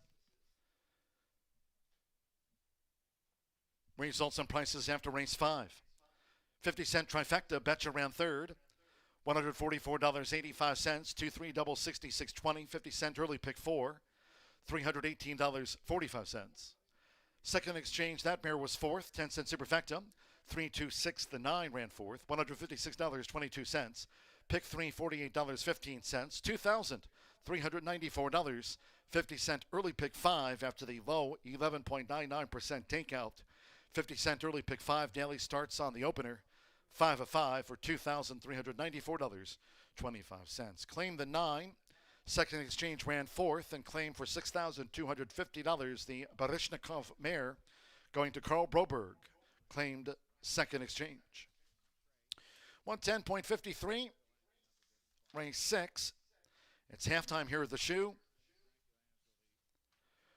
Race 6 coming up next. Back to the turf for the maiden. No scratches, all 9 run. Number 5, Polyglot. A jockey change to Joe Talamo. Joe Talamo on the 5, Polyglot. Maiden turf, exacta, trifecta, superfecta, 10-cent pentafecta, double pick 3.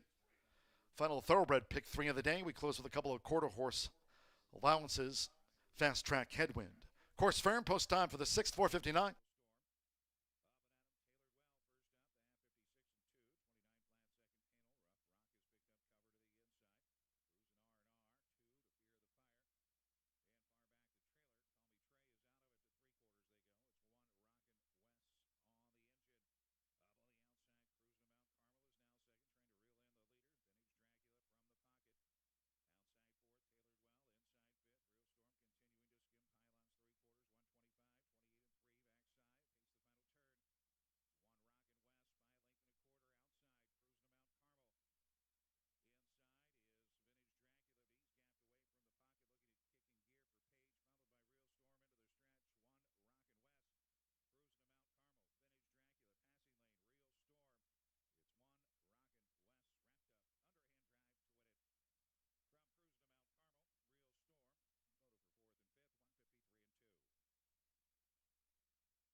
And they're off. Royal to be racing out.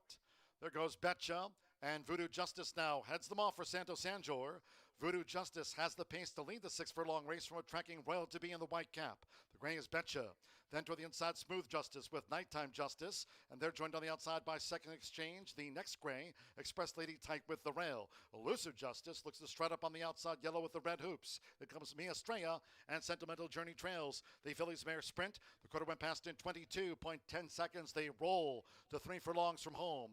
With McKenna Anderson, Royal to be coming with a bid now. Royal to be and Voodoo Justice. They battle for it, and Betcha looks to draw in. Second Exchange is 4 wide as they come for home. Then Nighttime Justice, Smooth Justice coming with a 5-path push. Elusive Justice on the front outside. Express Lady, Sentimental Journey, and Mia Estrella last as they straightened away. Voodoo Justice sweeping Smooth Justice and Betcha in between horses. They come down toward the final furlong. Voodoo Justice with the rail. Smooth Justice now has taken a short lead. Voodoo Justice battles on. Betcha between horses. Second Exchange on the outside. They're close to the finish with Joe Ramos. Smooth Justice over Voodoo Justice by 3/4 of a length. Then a couple of gray noses. Betcha and Second Exchange. Nighttime Justice.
Summer clearance sale going on now at Family Leisure. Huge discounts store-wide. Pools, buy now and save. Patio furniture up to 50% off. Now is the time to buy. Great deals on in-stock spas. Deep discounts on swing sets. Summer clearance sale going on now at Family Leisure. With over 200 flavor notes, every sip of Woodford Reserve Bourbon is a spectacle for the senses. Feel the excitement with TwinSpires.com, the official betting partner of the Kentucky Derby and Breeders' Cup. With TwinSpires.com, place legal wagers and watch live horse racing wherever you are on any device. Sign up, play, and win today. New players use promo code FREE100 on sign up to start your $100 bonus. With TwinSpires.com, you can bet on horse racing. Get the TwinSpires.com app to receive special offers and the most up-to-date information. Terms and conditions apply. Void where prohibited. Please wager responsibly. Live thoroughbred and quarter horse racing going on now at Horseshoe Indianapolis. Get up close to the action every Tuesday, Wednesday, and Thursday afternoon. Every Saturday now through August, head to the track for special events, contests, food trucks, giveaways, and fun for the whole family. Free parking and free general admission at Horseshoe Indianapolis, located off I-74 at exit 109 in Shelbyville. Visit our website for more info or find us on Twitter at HS Indy Racing.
back we go here at Horseshoe Indianapolis. Is quite the race in there. A lot happening in race number 5 as we move on to race number 6, featuring one of those rolling pick 3s. Also a 10-cent pentafecta in this spot, as 9 of them set to contest the 1 mile and 16th distance in here. Your current favorite 10-1 morning line, currently at 2-1, is Brendan Walsh's Ramsey, who is a $220,000 purchase, in for a tag of $30,000. Make what you want of that after one start, running for $30,000, well below the sales price. I watched the replay. Ramsey looked like a horse who may need a little bit further than a mile and a 16th. 2 miles could be up Ramsey's alley in the future. Ran on late, but was really never a serious threat on debut. Gets class relief today. So we'll go a different direction. We're going to try and find a price in here. You got a vulnerable favorite, in my opinion. I'm going to try Auto Dial for Keith DeSormo, David Cohen. They've been knocking on the door today, had some close finishes, but have yet to get their photo taken. We'll see if they can do so in here with the Dialed In Colt. $30,000 sales price today for Calumet Farms, homebred in here.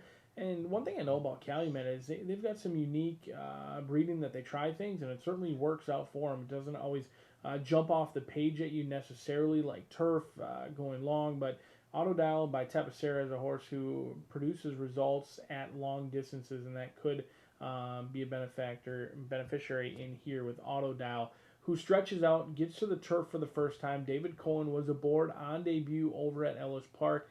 Now they ship over to Horseshoe Indianapolis, where they want to try the turf and they want to go long. Some good workouts since that debut as well. I mean, I love when a horse debuts June 25th. Comes back with a very nice workout. Second best out of 82 over at Churchill Downs. We'll see if Auto Dial just needed one over. Now the switch to the grass certainly could produce some results at a big price in here. 12-1 on the good-looking Auto Dial. Speaking of prices, how about number 4, Home Run Hank, looking to hit a homer in here with this 3-year-old son of Hit It a Bomb. Plenty of words, plenty of intrigue in the wording of this one with Home Run Hank by Hit It a Bomb. Play on words was the phrase that was missing me. Is Esquivel going to be calling the shots in here for Brian Williamson? Good Works entering on debut over at Keeneland. Never really ran a step that day, being beaten by 44 lengths. They came back sprinting on the turf course at Ellis Park. Now they'll stretch out today for Home Run Hank. 16-1 on the board. The 2 is Channel Z, Tracy Wisner, a horse who's been at this maiden claiming level in the past. Has some close second and third place finishes. We'll see if Channel Z can get home a winner in here, guided by Rodney Prescott. An intriguing race. I think you've got some vulnerable favorites. Could see a long shot in here, but I've been wrong many a times in the past. We'll see if those favorites come home to score, or if we have a long shot spicing up those pick 4s and pick 5s. Those will be on the turf course just 5 minutes from now. Good luck.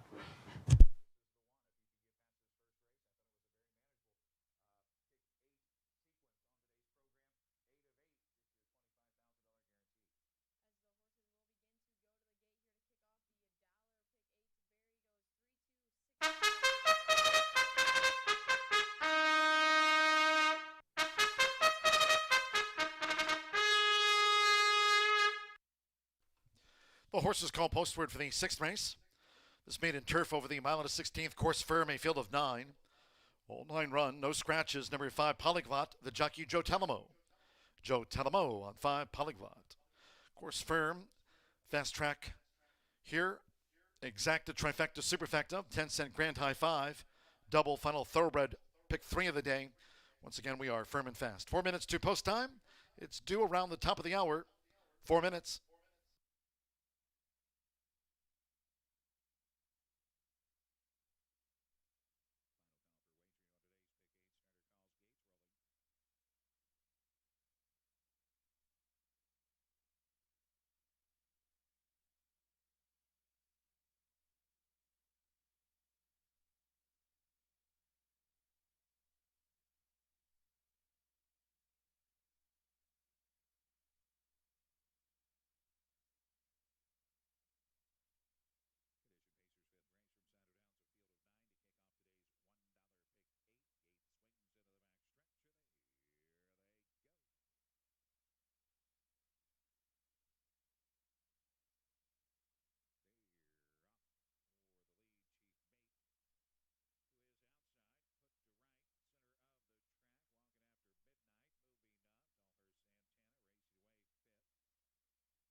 1 minute to post time for this maiden turf. Firm and fast. 1 minute.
The horses are approaching the starting gate.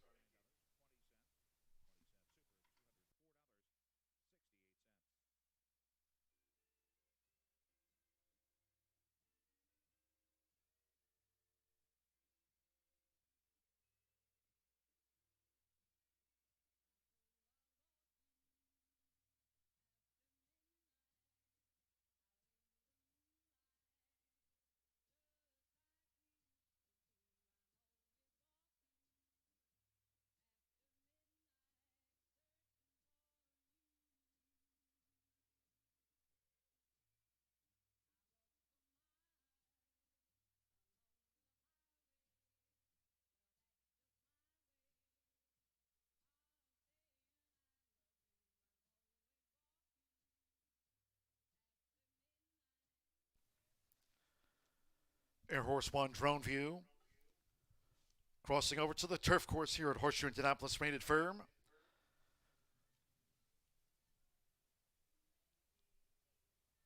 There's been no portable rail up here since Indiana Derby Day. Going to the mile and 16th start for the maiden.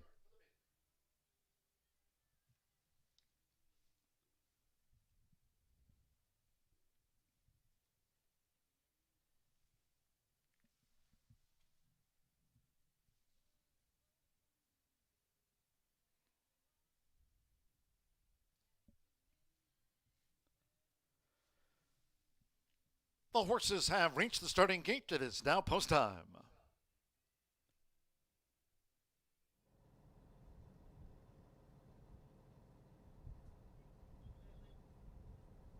Loading Declan Cannon with Ramsey.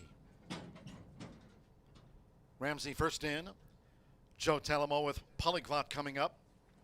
Rodney Prescott and Channel Z. Rolando Aragon with Liam's Lad in the sky blue. Here's Liam's Lad.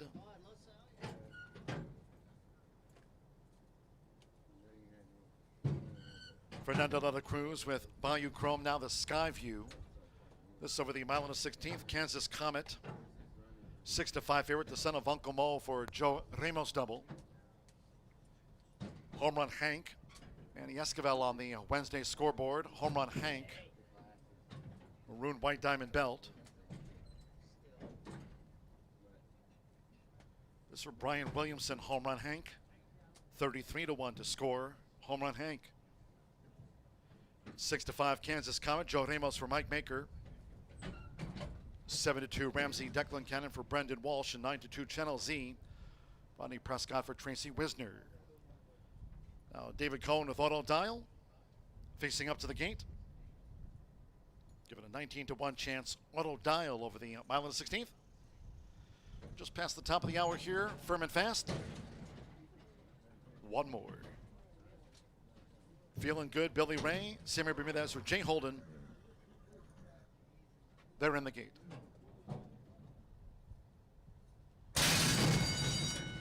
And they're off. Home Run Hank.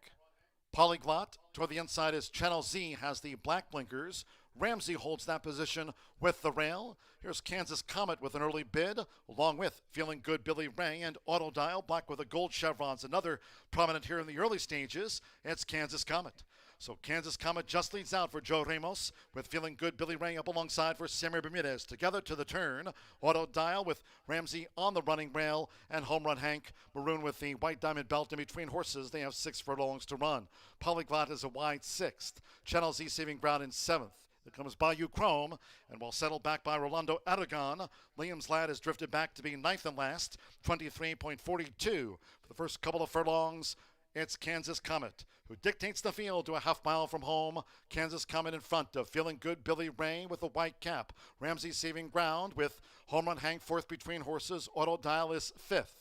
So break it 2 more to Channel Z with Polyglot looking to gain on the far outside now for Joe Telemo, and draws to within 6 lengths off this leader Kansas Comet as they turn again. Bayou Chrome with the rail, and Liam's Lad remains last. Half mile in 47.95 seconds. The leader Kansas Comet as they come toward the quarter pole from Auto Dial, who's being asked to pick up the front runner now by David Cohen, and on the outside Polyglot a steady gain. Ramsey straightens away in 4th. Channel Z 5th on the far outside. Then Home Run Hank, they're homeward bound. 3/4 for Kansas Comet. 1 minute 12.61 seconds. Kansas Comet looking to finish them off, and now is spurted away. Kansas Comet by 4 inside the final half furlong from Polyglot, who's disputing second with Ramsey. Channel Z on the outside. Another for Joe Ramos. It's Kansas Comet, and Kansas Comet comes home a 6-length winner from Polyglot. Ramsey gained 3rd from Channel Z. Bayou Chrome, Home Run Hank, Liam's Lad, Auto Dial, and Feeling Good Billy Ray tailed off, and it was last to come home.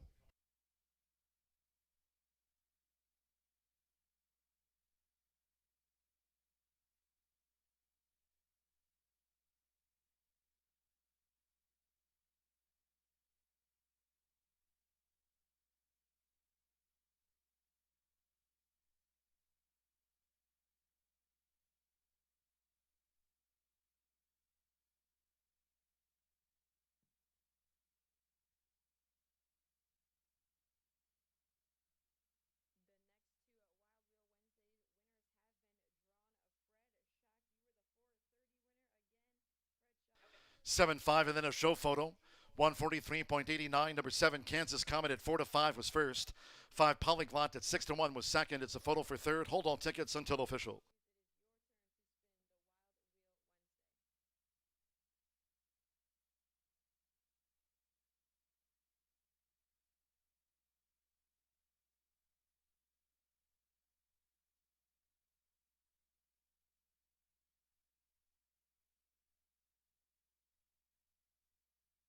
Result of the photo finishing third was the Ron Ramsey at 7-2.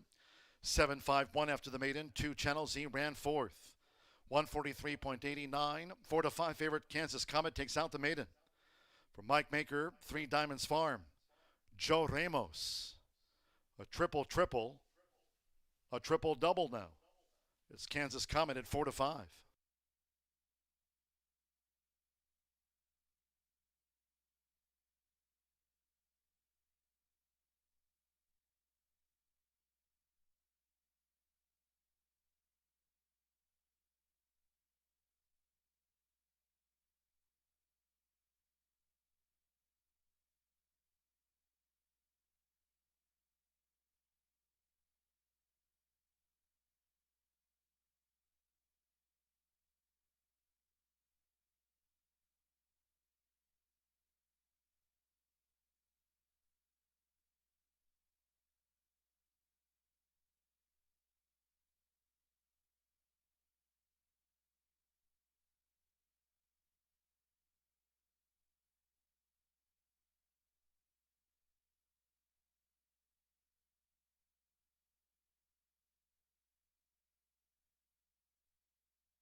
The result of the sixth race maiden official.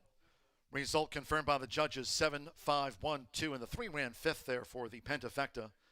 Bayou Chrome was the fifth maiden home, and back of Kansas Comet, who takes it out, 143.89. A 15th winner in the 6 race cards for Joe Ramos. A triple-triple, now a triple-double. Here's the 7, Kansas Comet. Thumbs up from Joe. Kansas Comet is a 4-year-old bank colt by Uncle Mo. And a easy feeling by Lucid Quality, bred in Kentucky by T&G Farm of Kentucky, LLC. Here, Joe Ramos for Mike Maker and Kirk Wyckoff's 3 Diamonds Farm. Turquoise with the yellow diamond belt. Horseshoe Indianapolis congratulates the winning connections. Kansas Comet is out to the maiden ranks.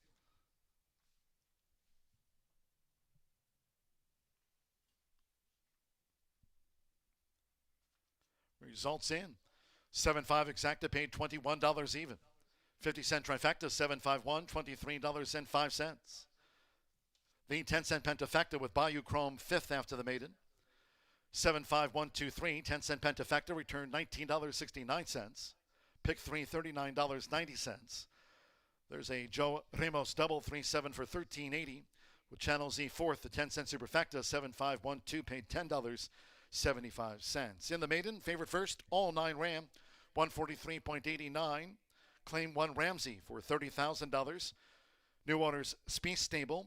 Randy Klopp claimed Ramsey. Ran 3rd in the maiden. And number 5, Polyglot, ran 2nd. Polyglot was a $30,000 claim. New owner Sean O'Brien. Trainer Richard Estevanco claimed Polyglot. Ran 2nd, 143.89. 7th race sprint. Scratch 2, Gormley's Got Game. And 5, Tale of Fame. And take out 10, Vivid Verse. Scratch 2, 5, and number 10. The 6 maters and taters a pound over. Exacta, trifecta, superfecta, 10-cent pentafecta. Double. Pick 3. Post time at 21 minutes at 5:32.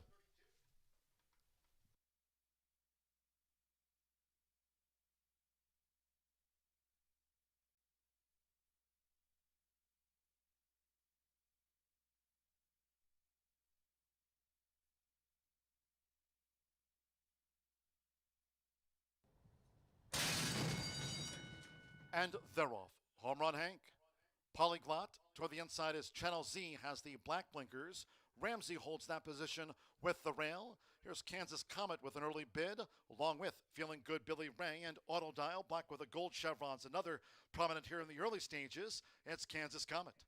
So Kansas Comet just leads out for Joe Ramos with Feeling Good Billy Ray up alongside for Samir Bermudez. Together to the turn, Auto Dial with Ramsey on the running rail and Home Run Hank maroon with the white diamond belt in between horses. They have 6 furlongs to run. Polyglot is a wide 6th. Channel Z saving ground in 7th. Here comes Bayou Chrome, and while settled back by Rolando Aragon, Liam's Lad has drifted back to be 9th and last, 23.42. For the first couple of furlongs, it's Kansas Comet, who dictates the field to a half mile from home. Kansas Comet in front of Feeling Good Billy Ray with a white cap. Ramsey saving ground with Home Run Hank 4th between horses. Auto Dial is 5th. So break it 2 more to Channel Z with Polyglot looking to gain on the far outside now for Joe Talamo and draws to within 6 lengths off this leader, Kansas Comet, as they turn again. Bayou Chrome with the rail and Liam's Lad remains last. Half mile and 47.95 seconds. The leader, Kansas Comet, as they come toward the quarter pole from Auto Dial, who's being asked to pick up the front runner now by David Cohen. And on the outside, Polyglot, a steady gain. Ramsey straightens away in 4th. Channel Z 5th on the far outside. Then Home Run Hank, they're homeward bound. 3/4 for Kansas Comet. 1 minute 12.61 seconds. Kansas Comet looking to finish them off, and now is spurted away. Kansas Comet by 4 inside the final half furlong from Polyglot, who's disputing 2nd with Ramsey. Channel Z on the outside. Another for Joe Ramos. It's Kansas Comet. And Kansas Comet comes home a 6-length winner from Polyglot. Ramsey gained 3rd from Channel Z. Bayou Chrome, Home Run Hank, Liam's Lad, Auto Dial, and Feeling Good Billy Ray tailed off, and it was last to come home. Race 6 kicks off.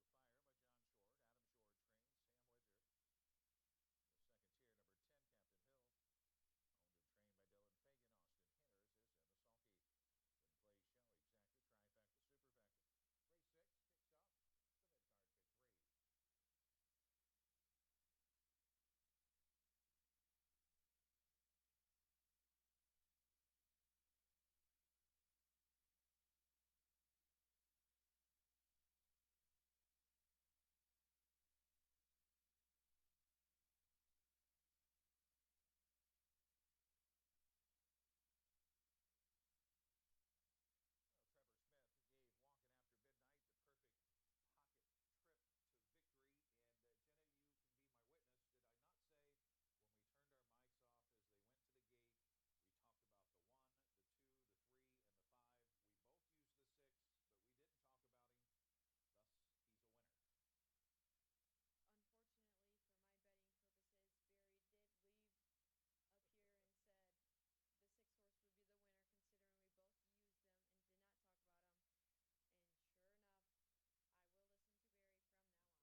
9 minutes to race 7 here at Horseshoe Indianapolis. It doesn't look that windy, but my program keeps blowing off my lap, so definitely a headwind.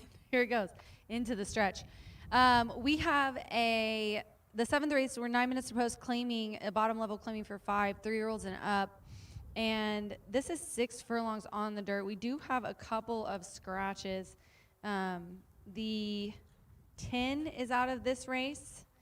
The 5 is out of this race, and the 2. I think the 5, Toss of Fame being out, is definitely going to change the landscape of this race for sure. 697 is what I ended up landing on. Maters and Taters, one of my favorites. This is these are older geldings. This is a 6-year-old gelding, and he's a speedy guy. Honestly, he last year had a pretty good year in 2022. He had 1 win, 2 seconds, and 2/3, so about 50% in the money. And he was running in allowances as well. Couple of the close one, the nice seconds, and a couple of the wins were, however, in some claiming races, but really put up a good effort in the allowance races. Now, Switched Barnes is with Randy Matthews. He claimed him his first out in 2023 on June 1st, and that was in a $6,250 race, and now moves him down the bottom level claiming. Randy is 20% when he drops them first after a claim. Hannah Leahy, she is really talented. Love her to death. She's doing really good here. Looks good on a horse. Looks like she knows what she's doing. She is aboard for the first time on Miters and Taters. And then we're going to go to the 9. Now, this is the 6-5 favorite here on the tote board, Jackson Strong. I was kind of wondering which one of these outside horses was going to end up being the favorite. So Jackson Strong is who we're going to land on. Another one of the very talented lady jockeys. McKenna Anderson is aboard for Keith Nations. This is a 5-year-old gelding who was second last time out versus similar. Changed Barnes here to Keith. Even got checked, and McKenna was aboard that day. She handled it really well, and that horse kind of overcame it. Plus, the winner, Noble John, came back to win next out. Indiana Dirt, 1 for 1 in the money. That second place finish last time was the first out. Second time on the track is important, and also put in a work on the track recently on July 6th as well. And then I'm going to go to the 7 in this field, Lake Tahoe. Who doesn't love Lake Tahoe? 9-2 on the tote board right now. Fernando de la Cruz winning the last race. He's looking for a double here. Joe Davis is the trainer. This is a Calumet Farm bred. Renee Gazares owns 4-year-old gelding who has raced a few times here in 2023, a couple 6 furlongs in the bottom level claiming. So he's in the same. I really was looking at that May 15th try. It was a nice race, kind of set half a length off the pace and ended up getting second to Finestra.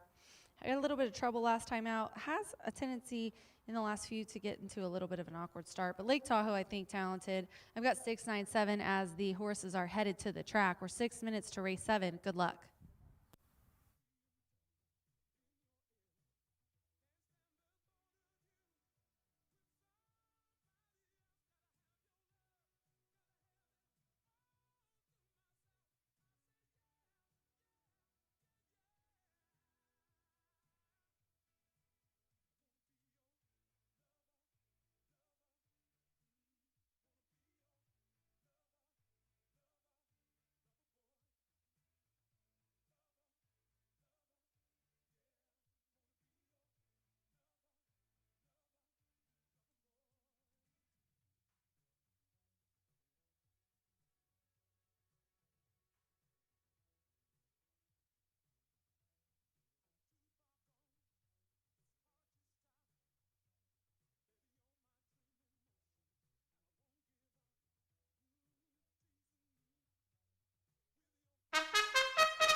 The horses are stepping onto the track now for the 7th race. The sprint over the 6 furlongs. Scratch 2, Gormley's Got Game. 5, Telefame, and take out the 10, Vivid Verse. Scratch the 2, 5, and number 10 from the race card. 6, Maters and Taters a pound over. Exacta, Trifecta, Superfecta, 10 cent Pentafecta, double pick 3. Fast and firm, 4 minutes to post time, due at 5:32. That's 4 minutes away.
Now 1 minute to post time, 1 minute to the sprint.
The horses are approaching the starting gate.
The horses have reached the starting gate.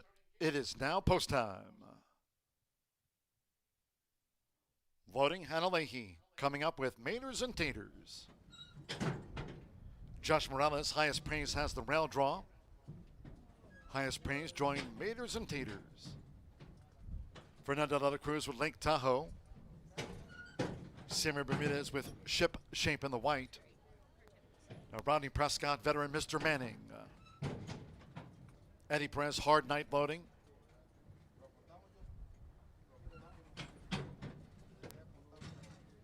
One more, McKenna Anderson with Jackson Strong.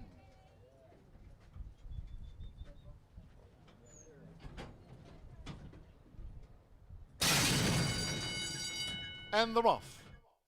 There's Mr. Manning with Jackson Strong. The gray is Lake Tahoe, and Maters and Taters, and the purple cap is right there too. It's Lake Tahoe. Lake Tahoe and Maters and Taters vying for it. The 10-year-old Mr. Manning will track them. Highest Praise makes a move. Ship Shape right there in the white cap between horses. Mr. Manning now settles back in fifth on the far outside. Maters and Taters went to the top for Hannah Leahy.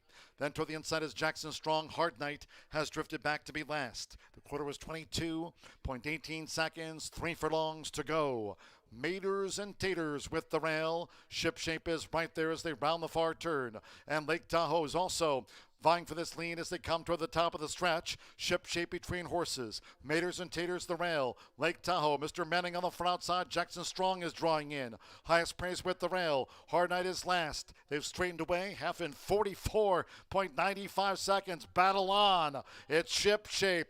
Toward the inside, Maters and Taters. Lake Tahoe gives way. Here's Jackson Strong, and Mr. Manning is charging hard on the outside. They come past the 16th. It is Ship Shape, Jackson Strong, and Mr. Manning. Ship Shape and Simmer Bermudez by 3/4 of length. Ship Shape beats Jackson Strong and Mr. Manning. Then Highest Praise with Maters and Taters. Hard Night, and it tailed off Lake Tahoe.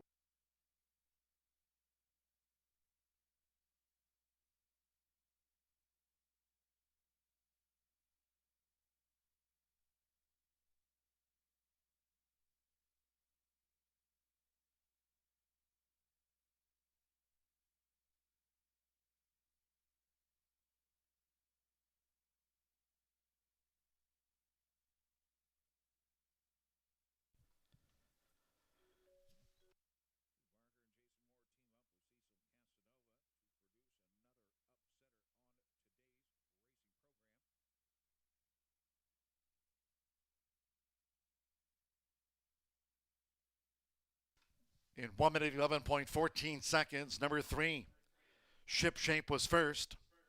It is a photo for second. Please hold bets until made official.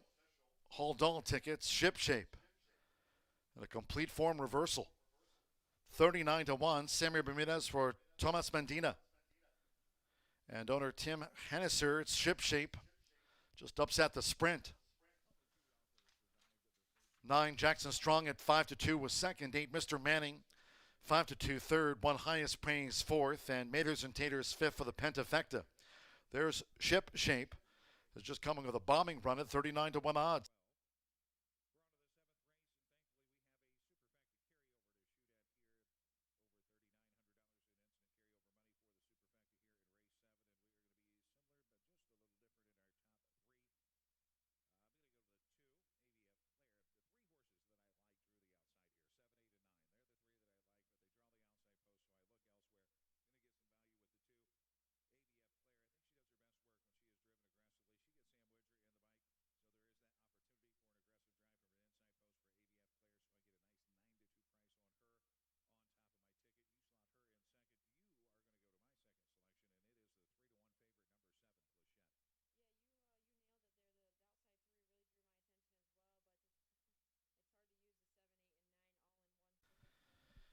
In the high bar real estate winner's circle, it's been a while for this guy. Ship Shape with Samir Bermudez getting him home at 39-1. It's official.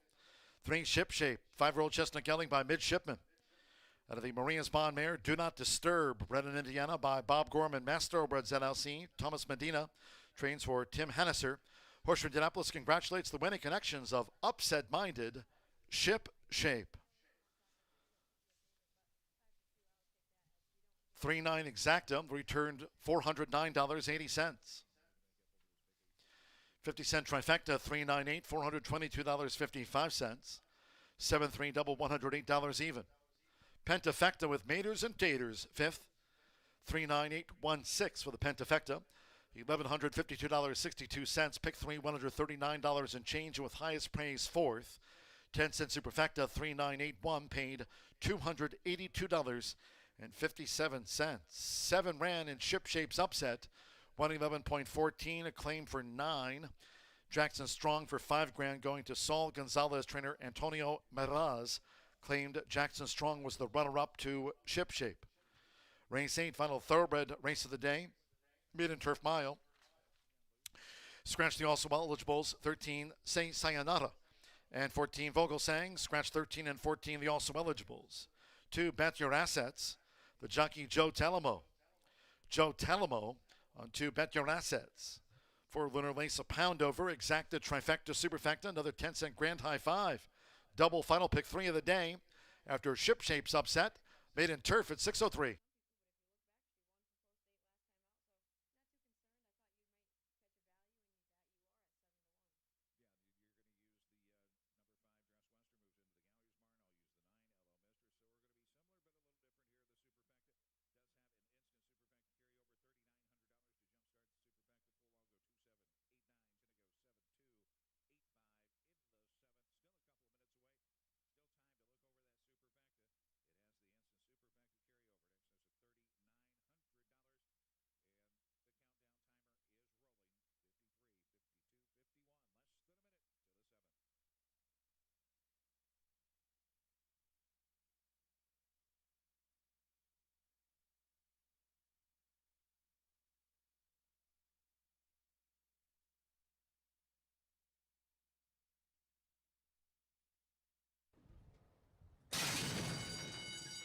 And the rough.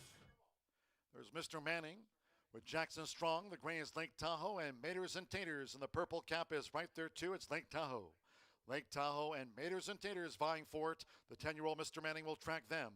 Highest praise makes a move. Ship Shape right there in the white cap between horses. Mr. Manning now settles back in 5th on the far outside. Maters and Taters went to the top for Hannah Leahy. Then toward the inside is Jackson Strong. Hard Night has drifted back to be last. The quarter was 22.18 seconds. 3 furlongs to go. Maters and Taters with the rail. Ship Shape is right there as they round the far turn. And Lake Tahoe is also vying for this lead as they come toward the top of the stretch. Ship Shape between horses. Maters and Taters the rail. Lake Tahoe, Mr. Manning on the front outside. Jackson Strong is drawing in. Highest praise with the rail. Hard Night is last. They've straightened away. Half in 44.95 seconds. Battle on. It's Ship Shape. Toward the inside, Maters and Taters. Lake Tahoe gives way. Here's Jackson Strong and Mr. Manning is charging hard on the outside. They come past the 16th. It is Ship Shape, Jackson Strong, and Mr. Manning. Ship Shape and Samir Bermudez by 3/4 of length. Ship Shape beats Jackson Strong and Mr. Manning. Then highest. Racing 6 as they bank another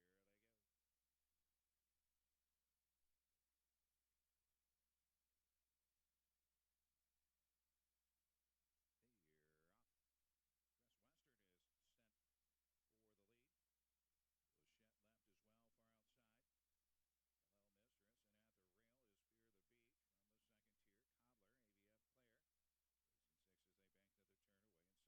away in 7th. Final drive followed by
Corbel.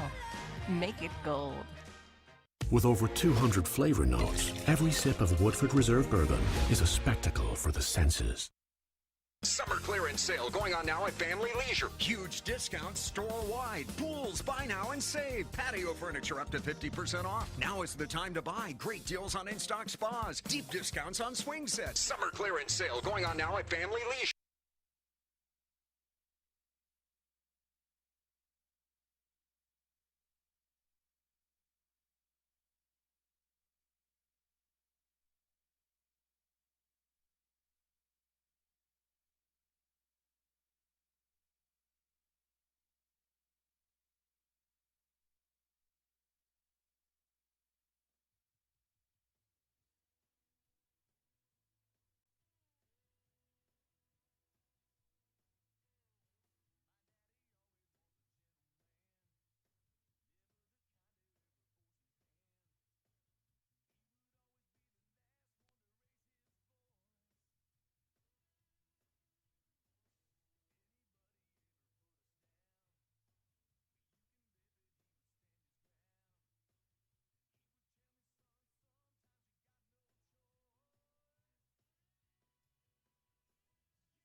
The results are in for today's contest. In first place is Oscar Cedinas with $100. George Sakonis takes second and wins $75. And Tim Foyce takes third and wins $25. Thanks for playing Racing Rachel's Warriors at Horseshoe Indianapolis.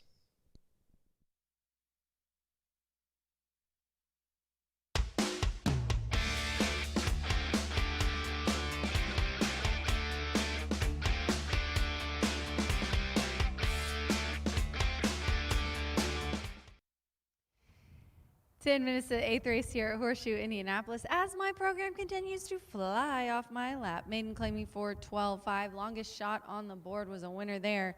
Let's see what happens. $81 winner last race. Very, very nice. I do have to say, I said it wrong last time. Ramos had a double, and he's looking for a triple here in this race. I've got the 5 in my selections, but I do have a 10 on top. Grace's Kitten in this full 12-horse field. It is a 3-year-old maiden claiming 12.5 for fillies and mares. They're going a route of ground on the grass. A mile is the distance. And Fernando de la Cruz is aboard Gracie's Kitten. This one is my HBPA pick of the day. Mike Moneymaker has this one. You know, John Lynn's here, his assistant for Indiana and other tracks. He had quite a few in here recently. This is a 3-year-old daughter of Big Blue Kitten, obviously a kitten's joy. Mike Maker, kitten's joy, synonymous together, and the Ramseys there as well. But this one's coming from Lone Star Park at the distance, on the surface, in a maiden special weight. Now we're dropping down to maiden claiming. Has not been the case for this one.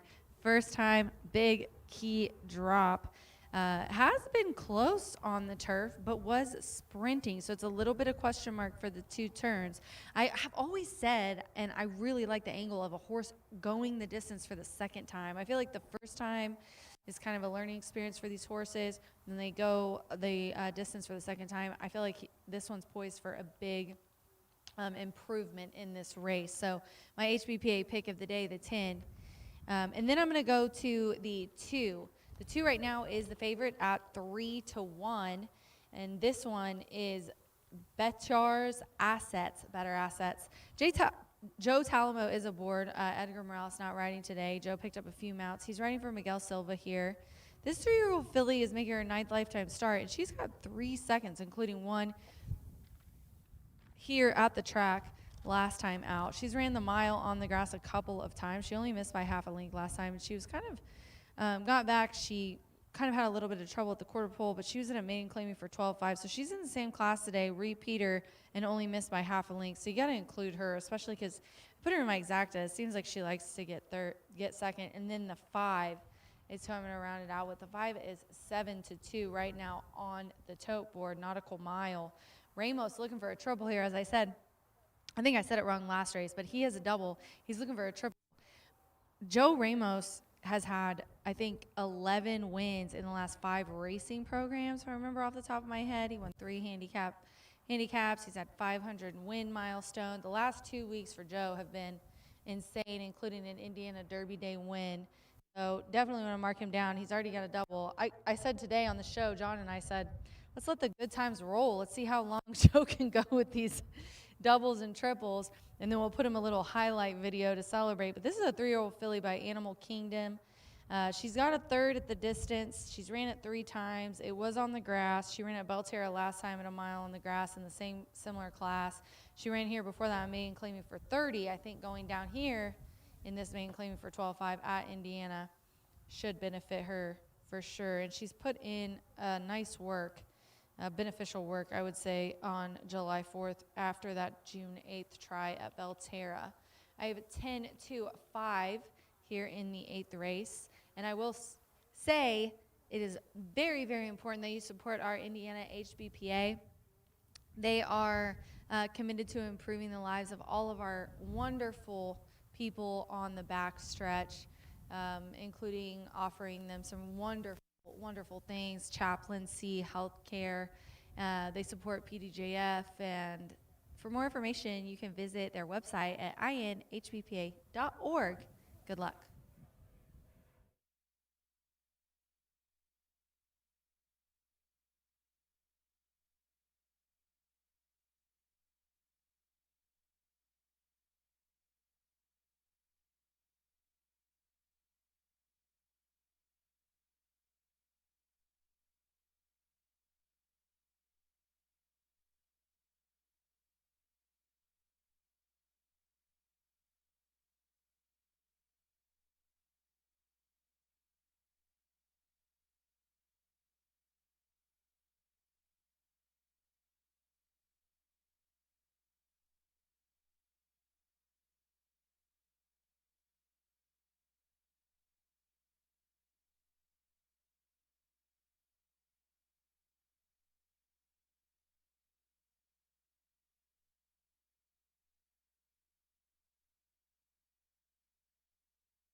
The horses stepping onto the track now for the 8th race.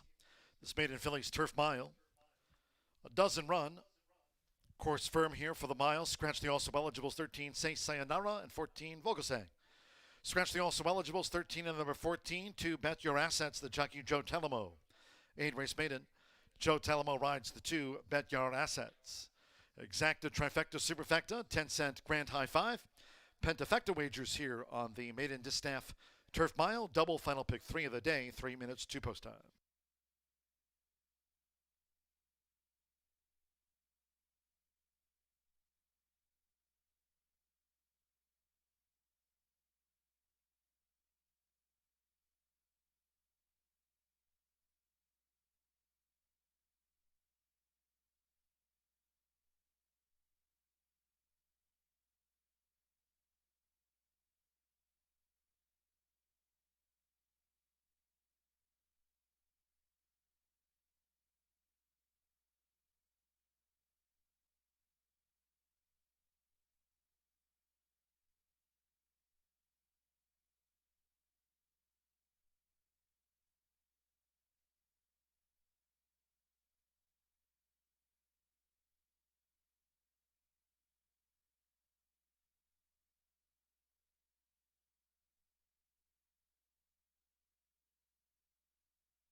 Two minutes.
We've now drawn to within 1 minute of post time.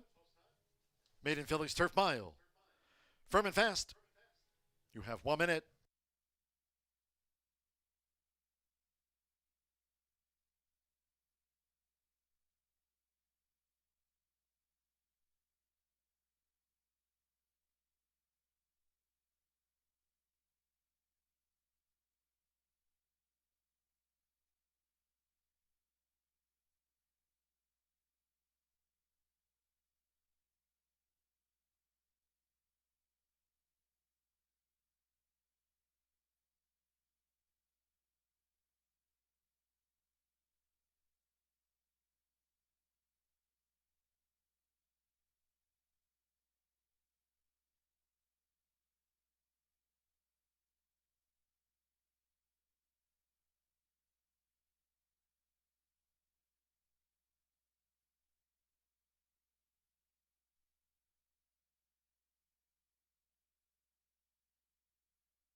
The horses are approaching the starting gate.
Crossing over to the turf course near the mile start for the maiden.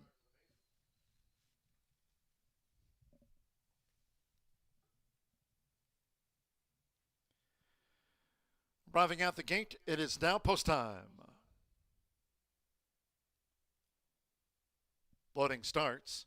McKenna Anderson with 1776. Blue Bayou. Simmer Bermudez riding for a double after Ship Shapes upset in the sprint. Joe Talamo with Bet Your Assets. Declan Cannon, a star for Cora. We're loading up at the mile. Santo Sanjor with Flat Out Frida in the red. Here's the sky view. Loading well underway. Rodney Prescott with Clovertown. Now Eddie Perez with Lunar Lace drew 4.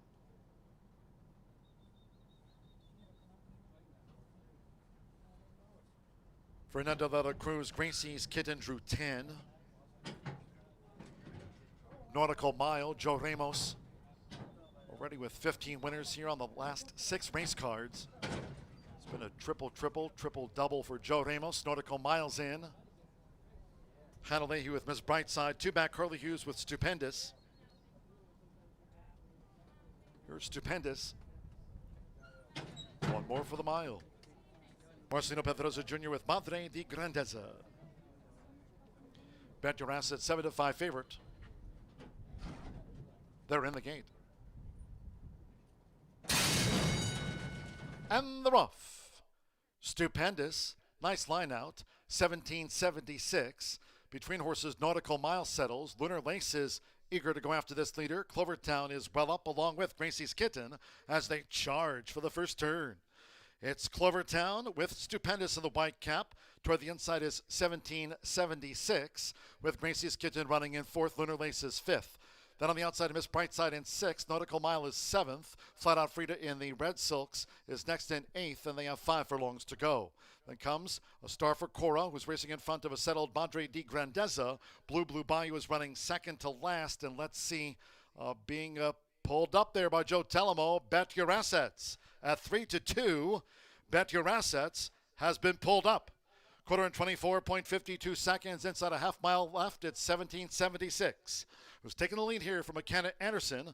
Half mile in 48.57 seconds. A long odds leader as they turn again, 1776. Gracie's Kitten. Miss Brightside is quickening now. Stupendous running in 4th. Nautical Mile starts a bit, and here comes Nautical Mile, and she's on the move on the outside for Joe Ramos. With on the far outside a star for Cora. It is 1776 with Miss Brightside. Nautical Mile continues to gain and is sweeping outside of them after 3 quarters in 114.22. Clovertown has also been pulled up. They come down to the final furlong. It is Miss Brightside. Here comes Nautical Mile. A star for Cora is moving up with Gracie's Kitten toward the inside. They come past the 16th. Nautical Mile. Miss Brightside. A star for Cora. Driving finish in the maiden. Miss Brightside at the finish. Photo finish with a star for Cora, who joined Miss Brightside right on the wire. Nautical Mile, Gracie's Kitten, and then Madre de Grandeza. Blue Bayou, Stupendous, Lunar Lace. Next among those home was Flat Out Frida, along with 1776. Bet Your Assets pulled up. Clovertown pulled up. 139.94.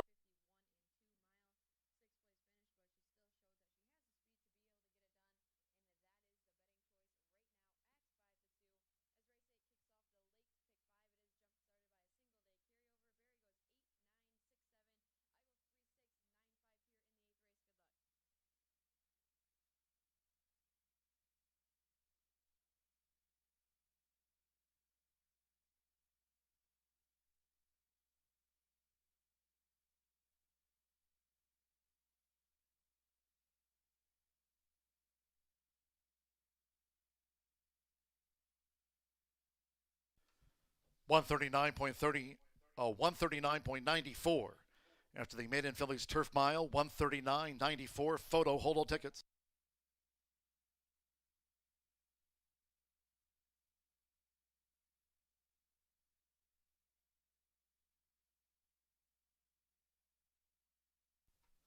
Result in, it's gone to 11.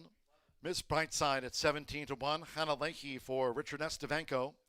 Another long odds winner here at the Shoe. Stand by for the result of the late fire pick 5. 11, 8, 5, 10, and the 12 ran 5th after the Maiden Phillies Turf Mile. Number 8, A Star for Cora at 21 to 1, just missed to Miss Brightside. 5 Nautical Mile, 4 to 1 third, 10 Gracie's Kitten, 3 to 1 fourth, and Madre di Grandezza rounded out the Pentafecta, 139.94.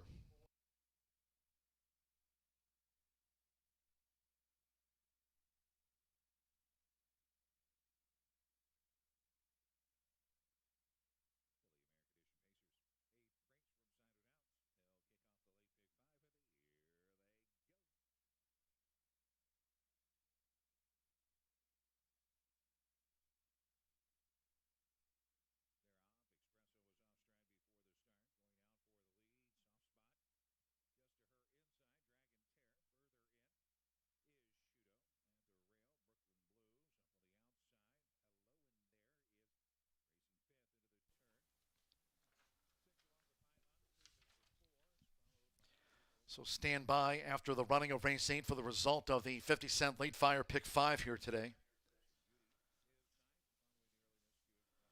Noting our Thursday card is off at 2:10 p.m. Eastern. All smiles there. Hannah Leahy gets 17 to 1, 11. Miss Brightside back to the High Bar Real Estate winner circle. Miss Brightside, 4-year-old Bay Filly by Not This Time. And a Morganite by Gemologist, bred in Kentucky by Jose Luis Espinosa. Richard Estevenko trains for Christine Estevenko and Margot Scott. Horseshoe Indianapolis congratulates the winning connections of Miss Brightside. Takes out the Maiden Phillies Turf Mile in a time of 139.94, those 17 to 1 odds.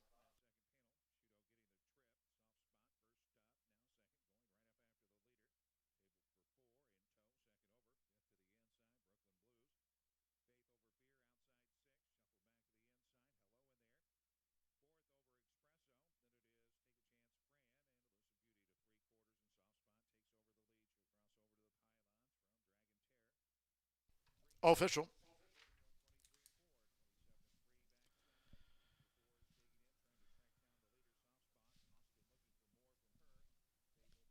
Wow, just a massive 50-cent late fire pick 5 pay. Holy cow.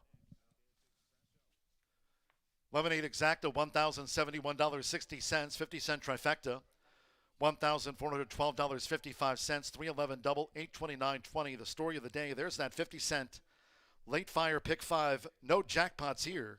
Low 11.99% takeout, pick 5, $112,206.30. So the handicapper with 5 of 5. 50-cent late pick 4, $3,067.15. Again, no jackpots here this season. 50 cents straight up late fire pick 5. There it is.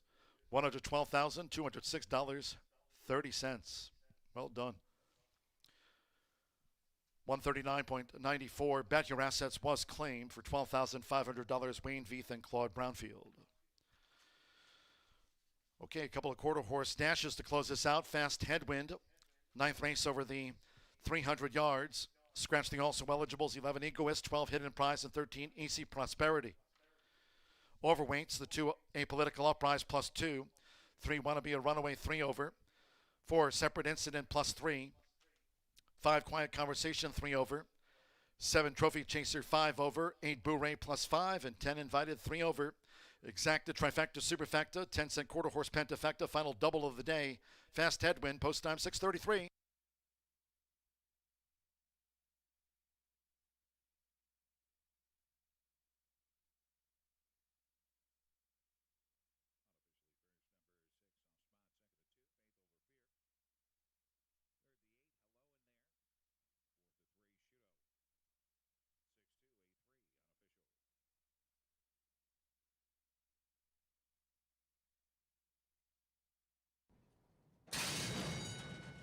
And the rough. Stupendous. Nice line out. 1776. Between horses, Nautical Mile settles. Lunar Lace is eager to go after this leader. Clovertown is well up along with Gracie's Kitten as they charge for the first turn. It's Clovertown with Stupendous in the white cap. Toward the inside is 1776 with Gracie's Kitten running in fourth. Lunar Lace is fifth. Then on the outside, Miss Brightside in sixth. Nautical Mile is seventh. Flat Out Frida in the red silks is next in eighth, and they have 5 furlongs to go. Then comes a Star for Cora, who's racing in front of a settled Madre di Grandeza. Blue Bayou is running second to last, and let's see, being pulled up there by Joe Telemo. Bet Your Assets at 3-2. Bet Your Assets has been pulled up. Quarter and 24.52 seconds inside a half mile left. It's 1776. Who's taking the lead here from McKenna Anderson. Half mile in 48.57 seconds. A long odds leader as they turn again, 1776. Gracie's Kitten. Miss Brightside is quickening now. Stupendous running in fourth. Nautical Mile starts a bit, and here comes Nautical Mile, and she's on the move on the outside for Joe Ramos. With on the far outside a Star for Cora. It is 1776 with Miss Brightside. Nautical Mile continues to gain and is sweeping outside of them after 3/4 in 114.22. Clovertown has also been pulled up. They come down to the final furlong. It is Miss Brightside. Here comes Nautical Mile. A Star for Cora is moving up with Gracie's Kitten toward the inside. They come past the 16th. Nautical Mile. Miss Brightside. A Star for Cora driving finish in the maiden. Miss Brightside at the finish. Photo finish with a Star for Cora who joined Miss Brightside right on the wire.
Late scratch from this upcoming quarter horse dash over the 300 yards. Fast headwind, scratch 8 Bourré. By order of the stewards, number 8 Bourré has now been ordered scratched. There will be an 11-8 consolation double. Those using 8 Bourré in a multi-race wager, you'll now receive the post-time favorite as your substitute in any multi-race wagers. Scratch the 8 Bourré by order of the stewards.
The horses call posted now for the 9th race.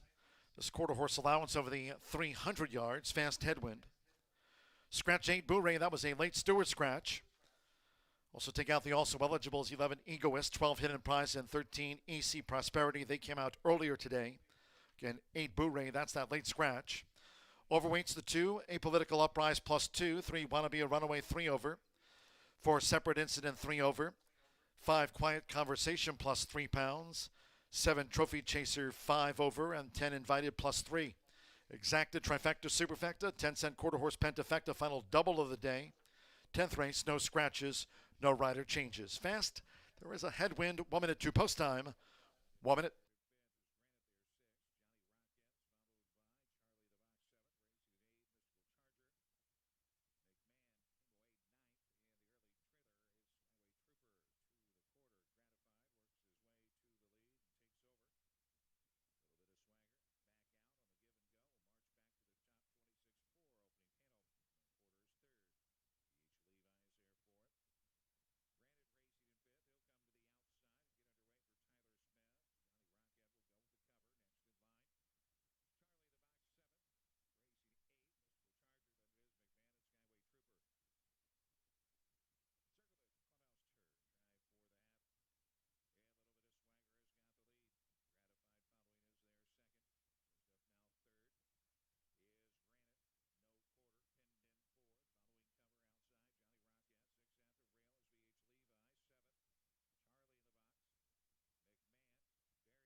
The horses are approaching the starting gate.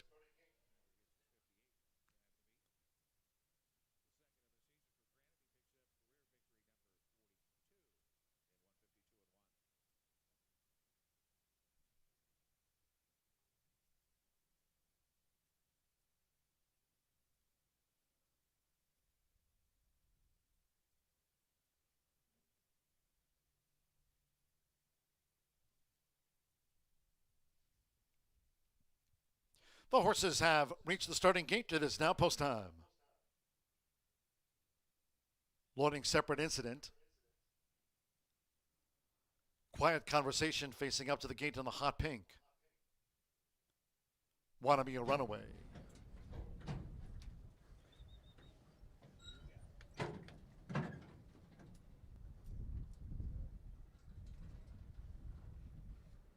The political sign has the rail draw. Loading up Kiss of Valor. Trophy Chaser. Apolitical Uprise, the gray. Here's the sky view at 300 yards. Apolitical Uprise.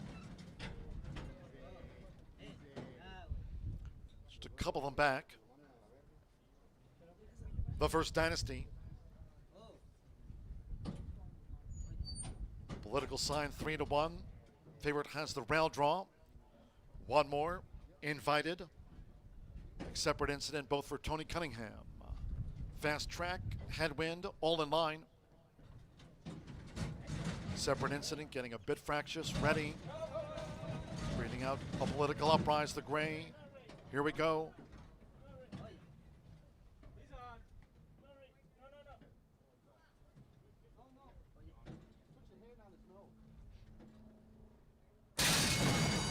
And they're off. A political uprise, the gray racing out with the political sign. Wanna be a runaway past the 220. It's the political sign with the rail. Charging now. Here comes Kiss of Valor with on the outside the First Dynasty and Invited locked in. It's Kiss of Valor. Kiss of Valor to win it. Second photo between the First Dynasty with the political sign.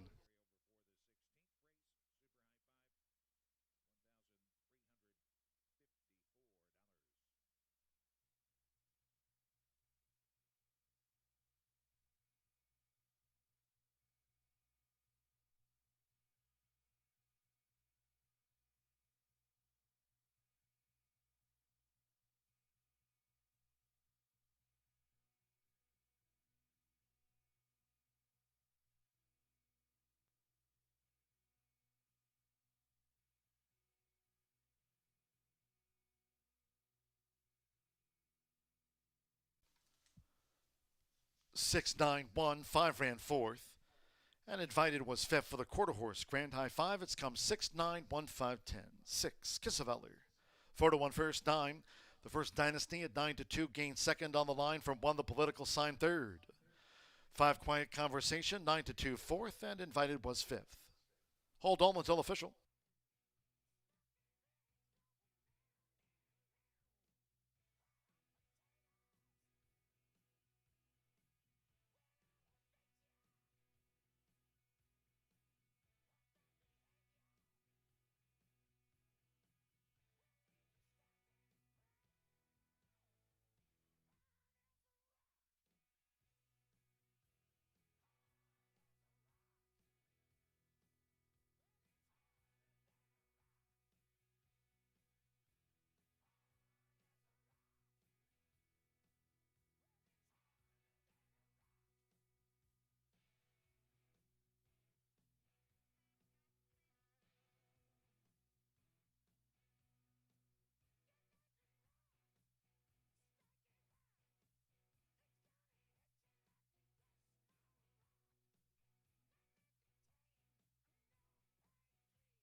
$15.72 clocked Kiss of Valor.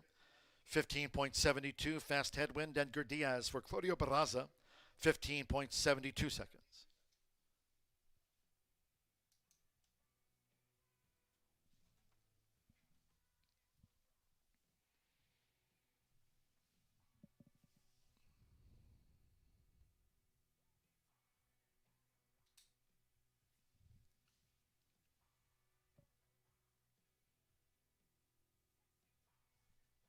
It's official.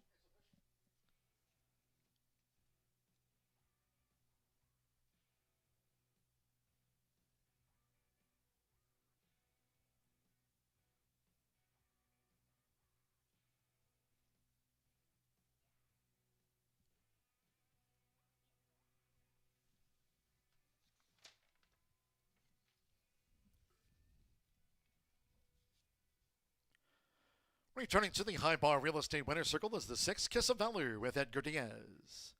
Kiss of Valor is a 3-year-old big gelding by Kiss My Hawks. Out of Bella Valor by Valiant Hero. Bred in Oklahoma by Canadian River Quarter Horse LLC. Claudio Barraza trains for Tristan Norberto. Horseshoe Indianapolis congratulates the winning connections. Kiss of Valor takes it out in 15.72. Fast headwind. Kiss of Valor gets the Cody photo.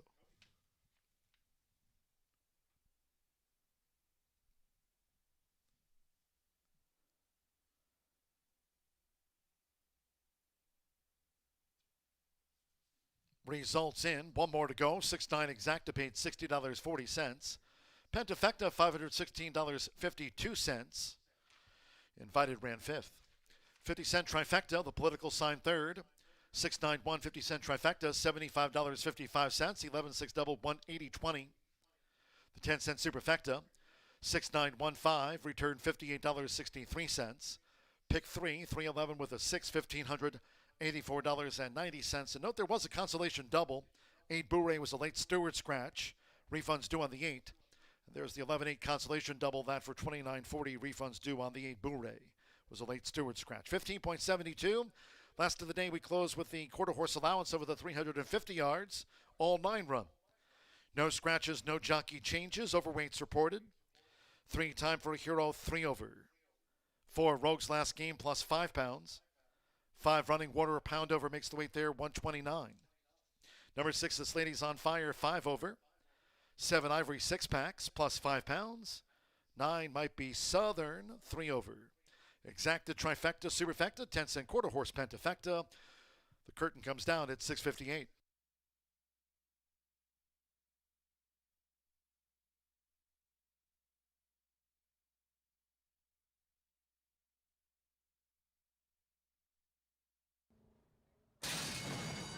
And the Raffle political uprise, the gray racing out with the political sign, wanna be a runaway past the 220. It's the political sign with the rail. Charging now, here comes Kiss of Valor with on the outside the First Dynasty and Invited logged in. It's Kiss of Valor. Kiss of Valor to win it. Second photo between the First Dynasty.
All right, we're going to wrap up the card with another allowance race, a purse of $19,500. These are 3-year-olds and up, and these are non-winners of 3 races. So you're going to see some horses with some serious credentials. They're going to be traveling 350 yards. All right, I'll begin with number 7, and it's Ivory 6-packs. Had a 3-race win streak going for trainer Jessie Vasquez. A very nice speed index in her trial for the $127,000 QHRAI Derby. She's a filly by Valiant Hero, definitely can get the distance, but she ran 8th in that final. You know, these things happen sometimes. There really didn't look to be any trip trouble per se, just didn't get the best break.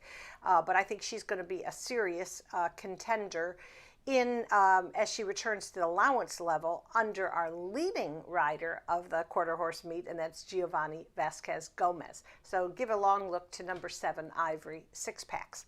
All right, how about number 2? Miss Royal Snow took command in her most recent allowance race. That was back on June 20th. She finished professionally under jockey Jose Ruiz. She's a 4-year-old mare by This Snow is Royal, and the highest earner in the field in excellent form for owner-trainer Oscar Preciado. I didn't put her high enough last time, and I regretted it, so take a long look at this mare. All right, how about a stakes-placed runner I wanted to definitely mention in my top selections? That's number 3, A Time for Hero, trained by former jockey Natasha Perez, and now she's training a nice group of horses and having some good results. Time for Hero ran well at 350 yards, which is our distance today. A son of apolitical blood, finished 3rd last season in the $145,000 Governor Stakes, and in my opinion looks primed for a good showing today. And I'll round up my top 4 with number 4, and that's Rogue's Last Game. He's faced some very tough company. I respect his 2nd place finish in his June 3rd trial. Louisiana-bred son of Game Patriot was a $40,000 purchase at the Heritage Place Fall Mixed Sale. Tim Eggleston and rider Rolando Pena are gathering momentum for last few weeks for sure. I was really counting on them, and I hadn't lost faith. I think this horse, Rogue's Last Game, has a good shot in our finale. So I'm going to go 7, 2, 3, 4. Definitely wishing everybody good luck, but also want to make sure we all know that our next all-quarter horse day is coming up pretty soon, Saturday, July 22nd. We do run in the mornings for that, usually a post of 10:45, but I'll have lots more information on that as we get closer to the date. Good luck to all.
horses called postword for the finale. Race 10 carded at the 350 yards distance. Fast headwind.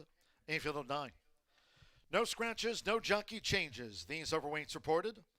3 Time for a Hero plus 3 pounds. 5 Rogues last game, 5 over. Number 5 Running Water plus a pound makes the weight there 129. 6 This Lady's on Fire, 5 over. Number 7 Ivory 6 packs plus 5 pounds. 9 Might Be Southern, 3 over. All 9 run. Exacta, trifecta, superfecta, 10-cent quarter horse pentafecta, and it's due off soon.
The horses are approaching the starting gate.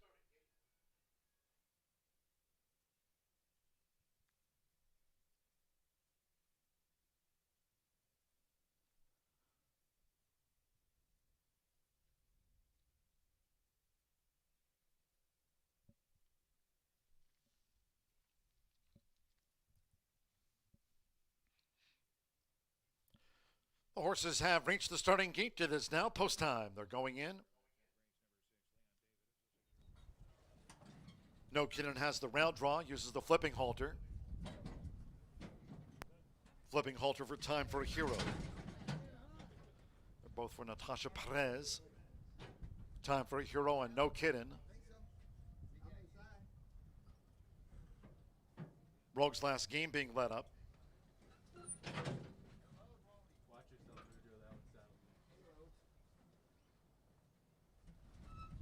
Miss Royal Snow drew 2.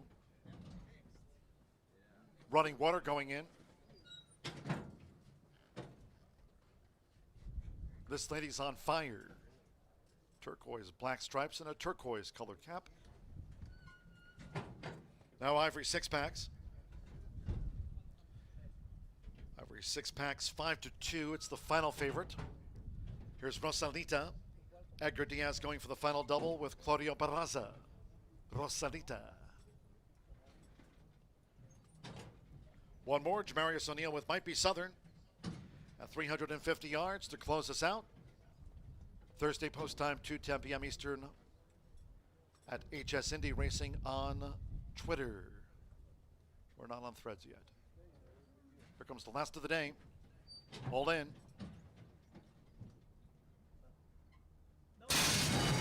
And the Roth.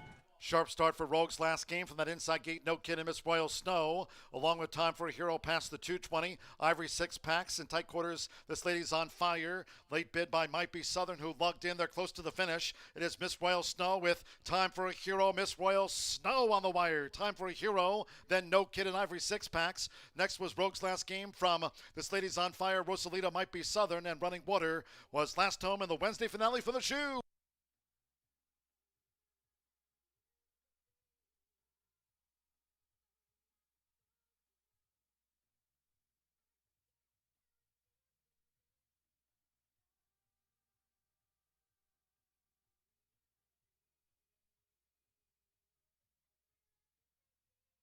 Photo finish inquiry into the running of the 10th race. Sold all tickets.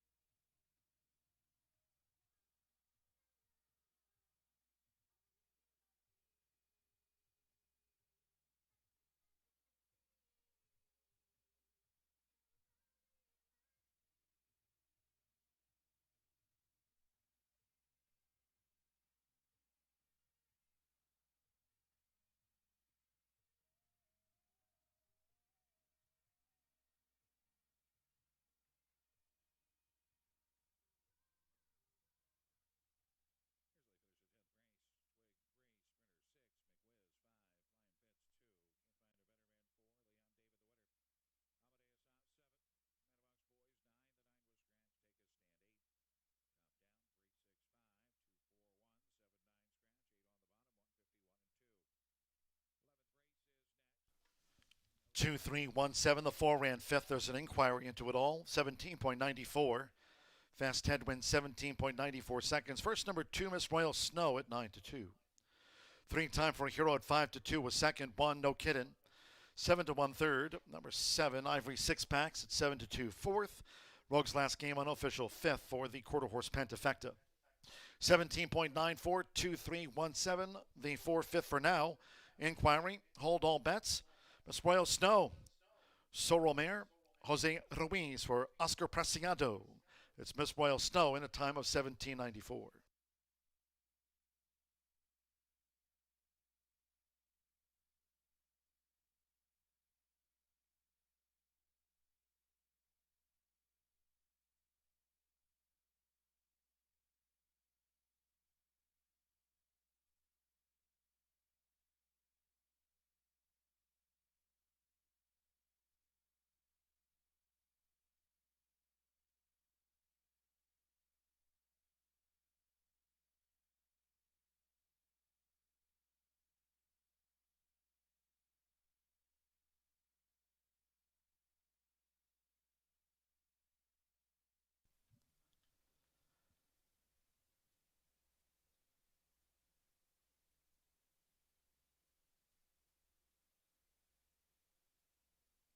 Returning to the High Bar Real Estate Winner's Circle is the 2 Miss Royal Snow with Jose Ruiz.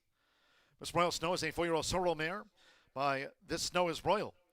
And a Just Ready to Wear by Mr. Jess Perry. She's now a 3-time winner. She was bred in Iowa by Thomas J. Shekel. Owned and trained by Oscar Preciado.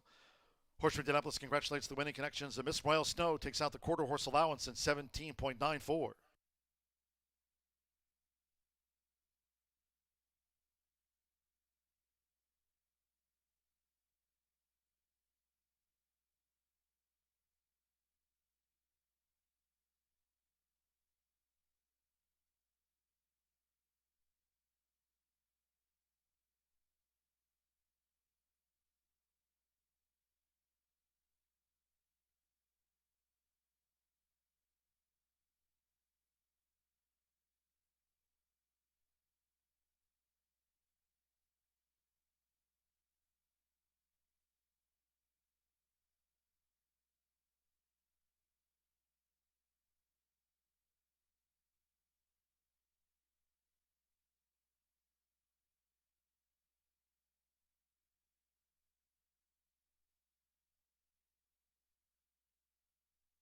Please note, after a review of the running of race 10, the stewards have made a disqualification. The stewards have disqualified number 4, Rogue's Last Game, from 5th to 6th for causing interference in the running of the finale. After the disqualification, number 6, This Lady's on Fire, will be placed 5th. Once again, in the running of race 10 over the 350 yards, the stewards have disqualified after a review number 4, Rogue's Last Game, from 5th to 6th for causing interference with number 6, This Lady's on Fire, in the running. With the disqualification, number 6, This Lady's on Fire, has now been placed 5th. 2-3, 1-7, and the 6th placed 5th for the quarter horse pentafecta.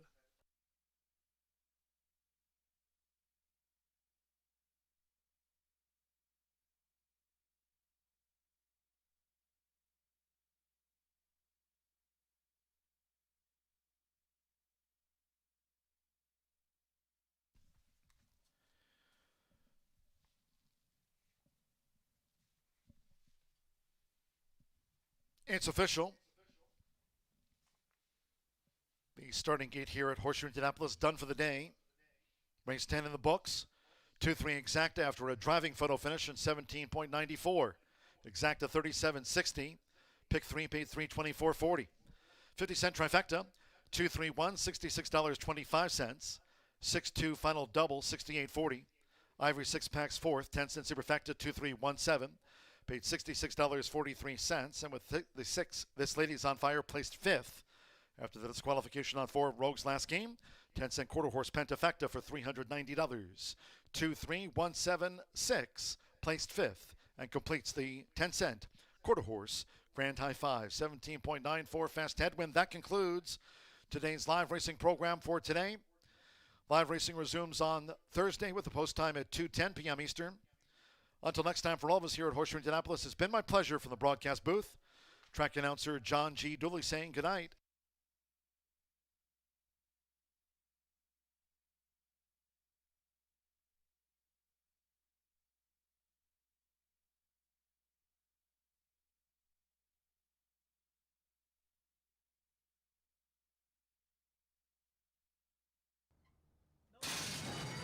And they're off.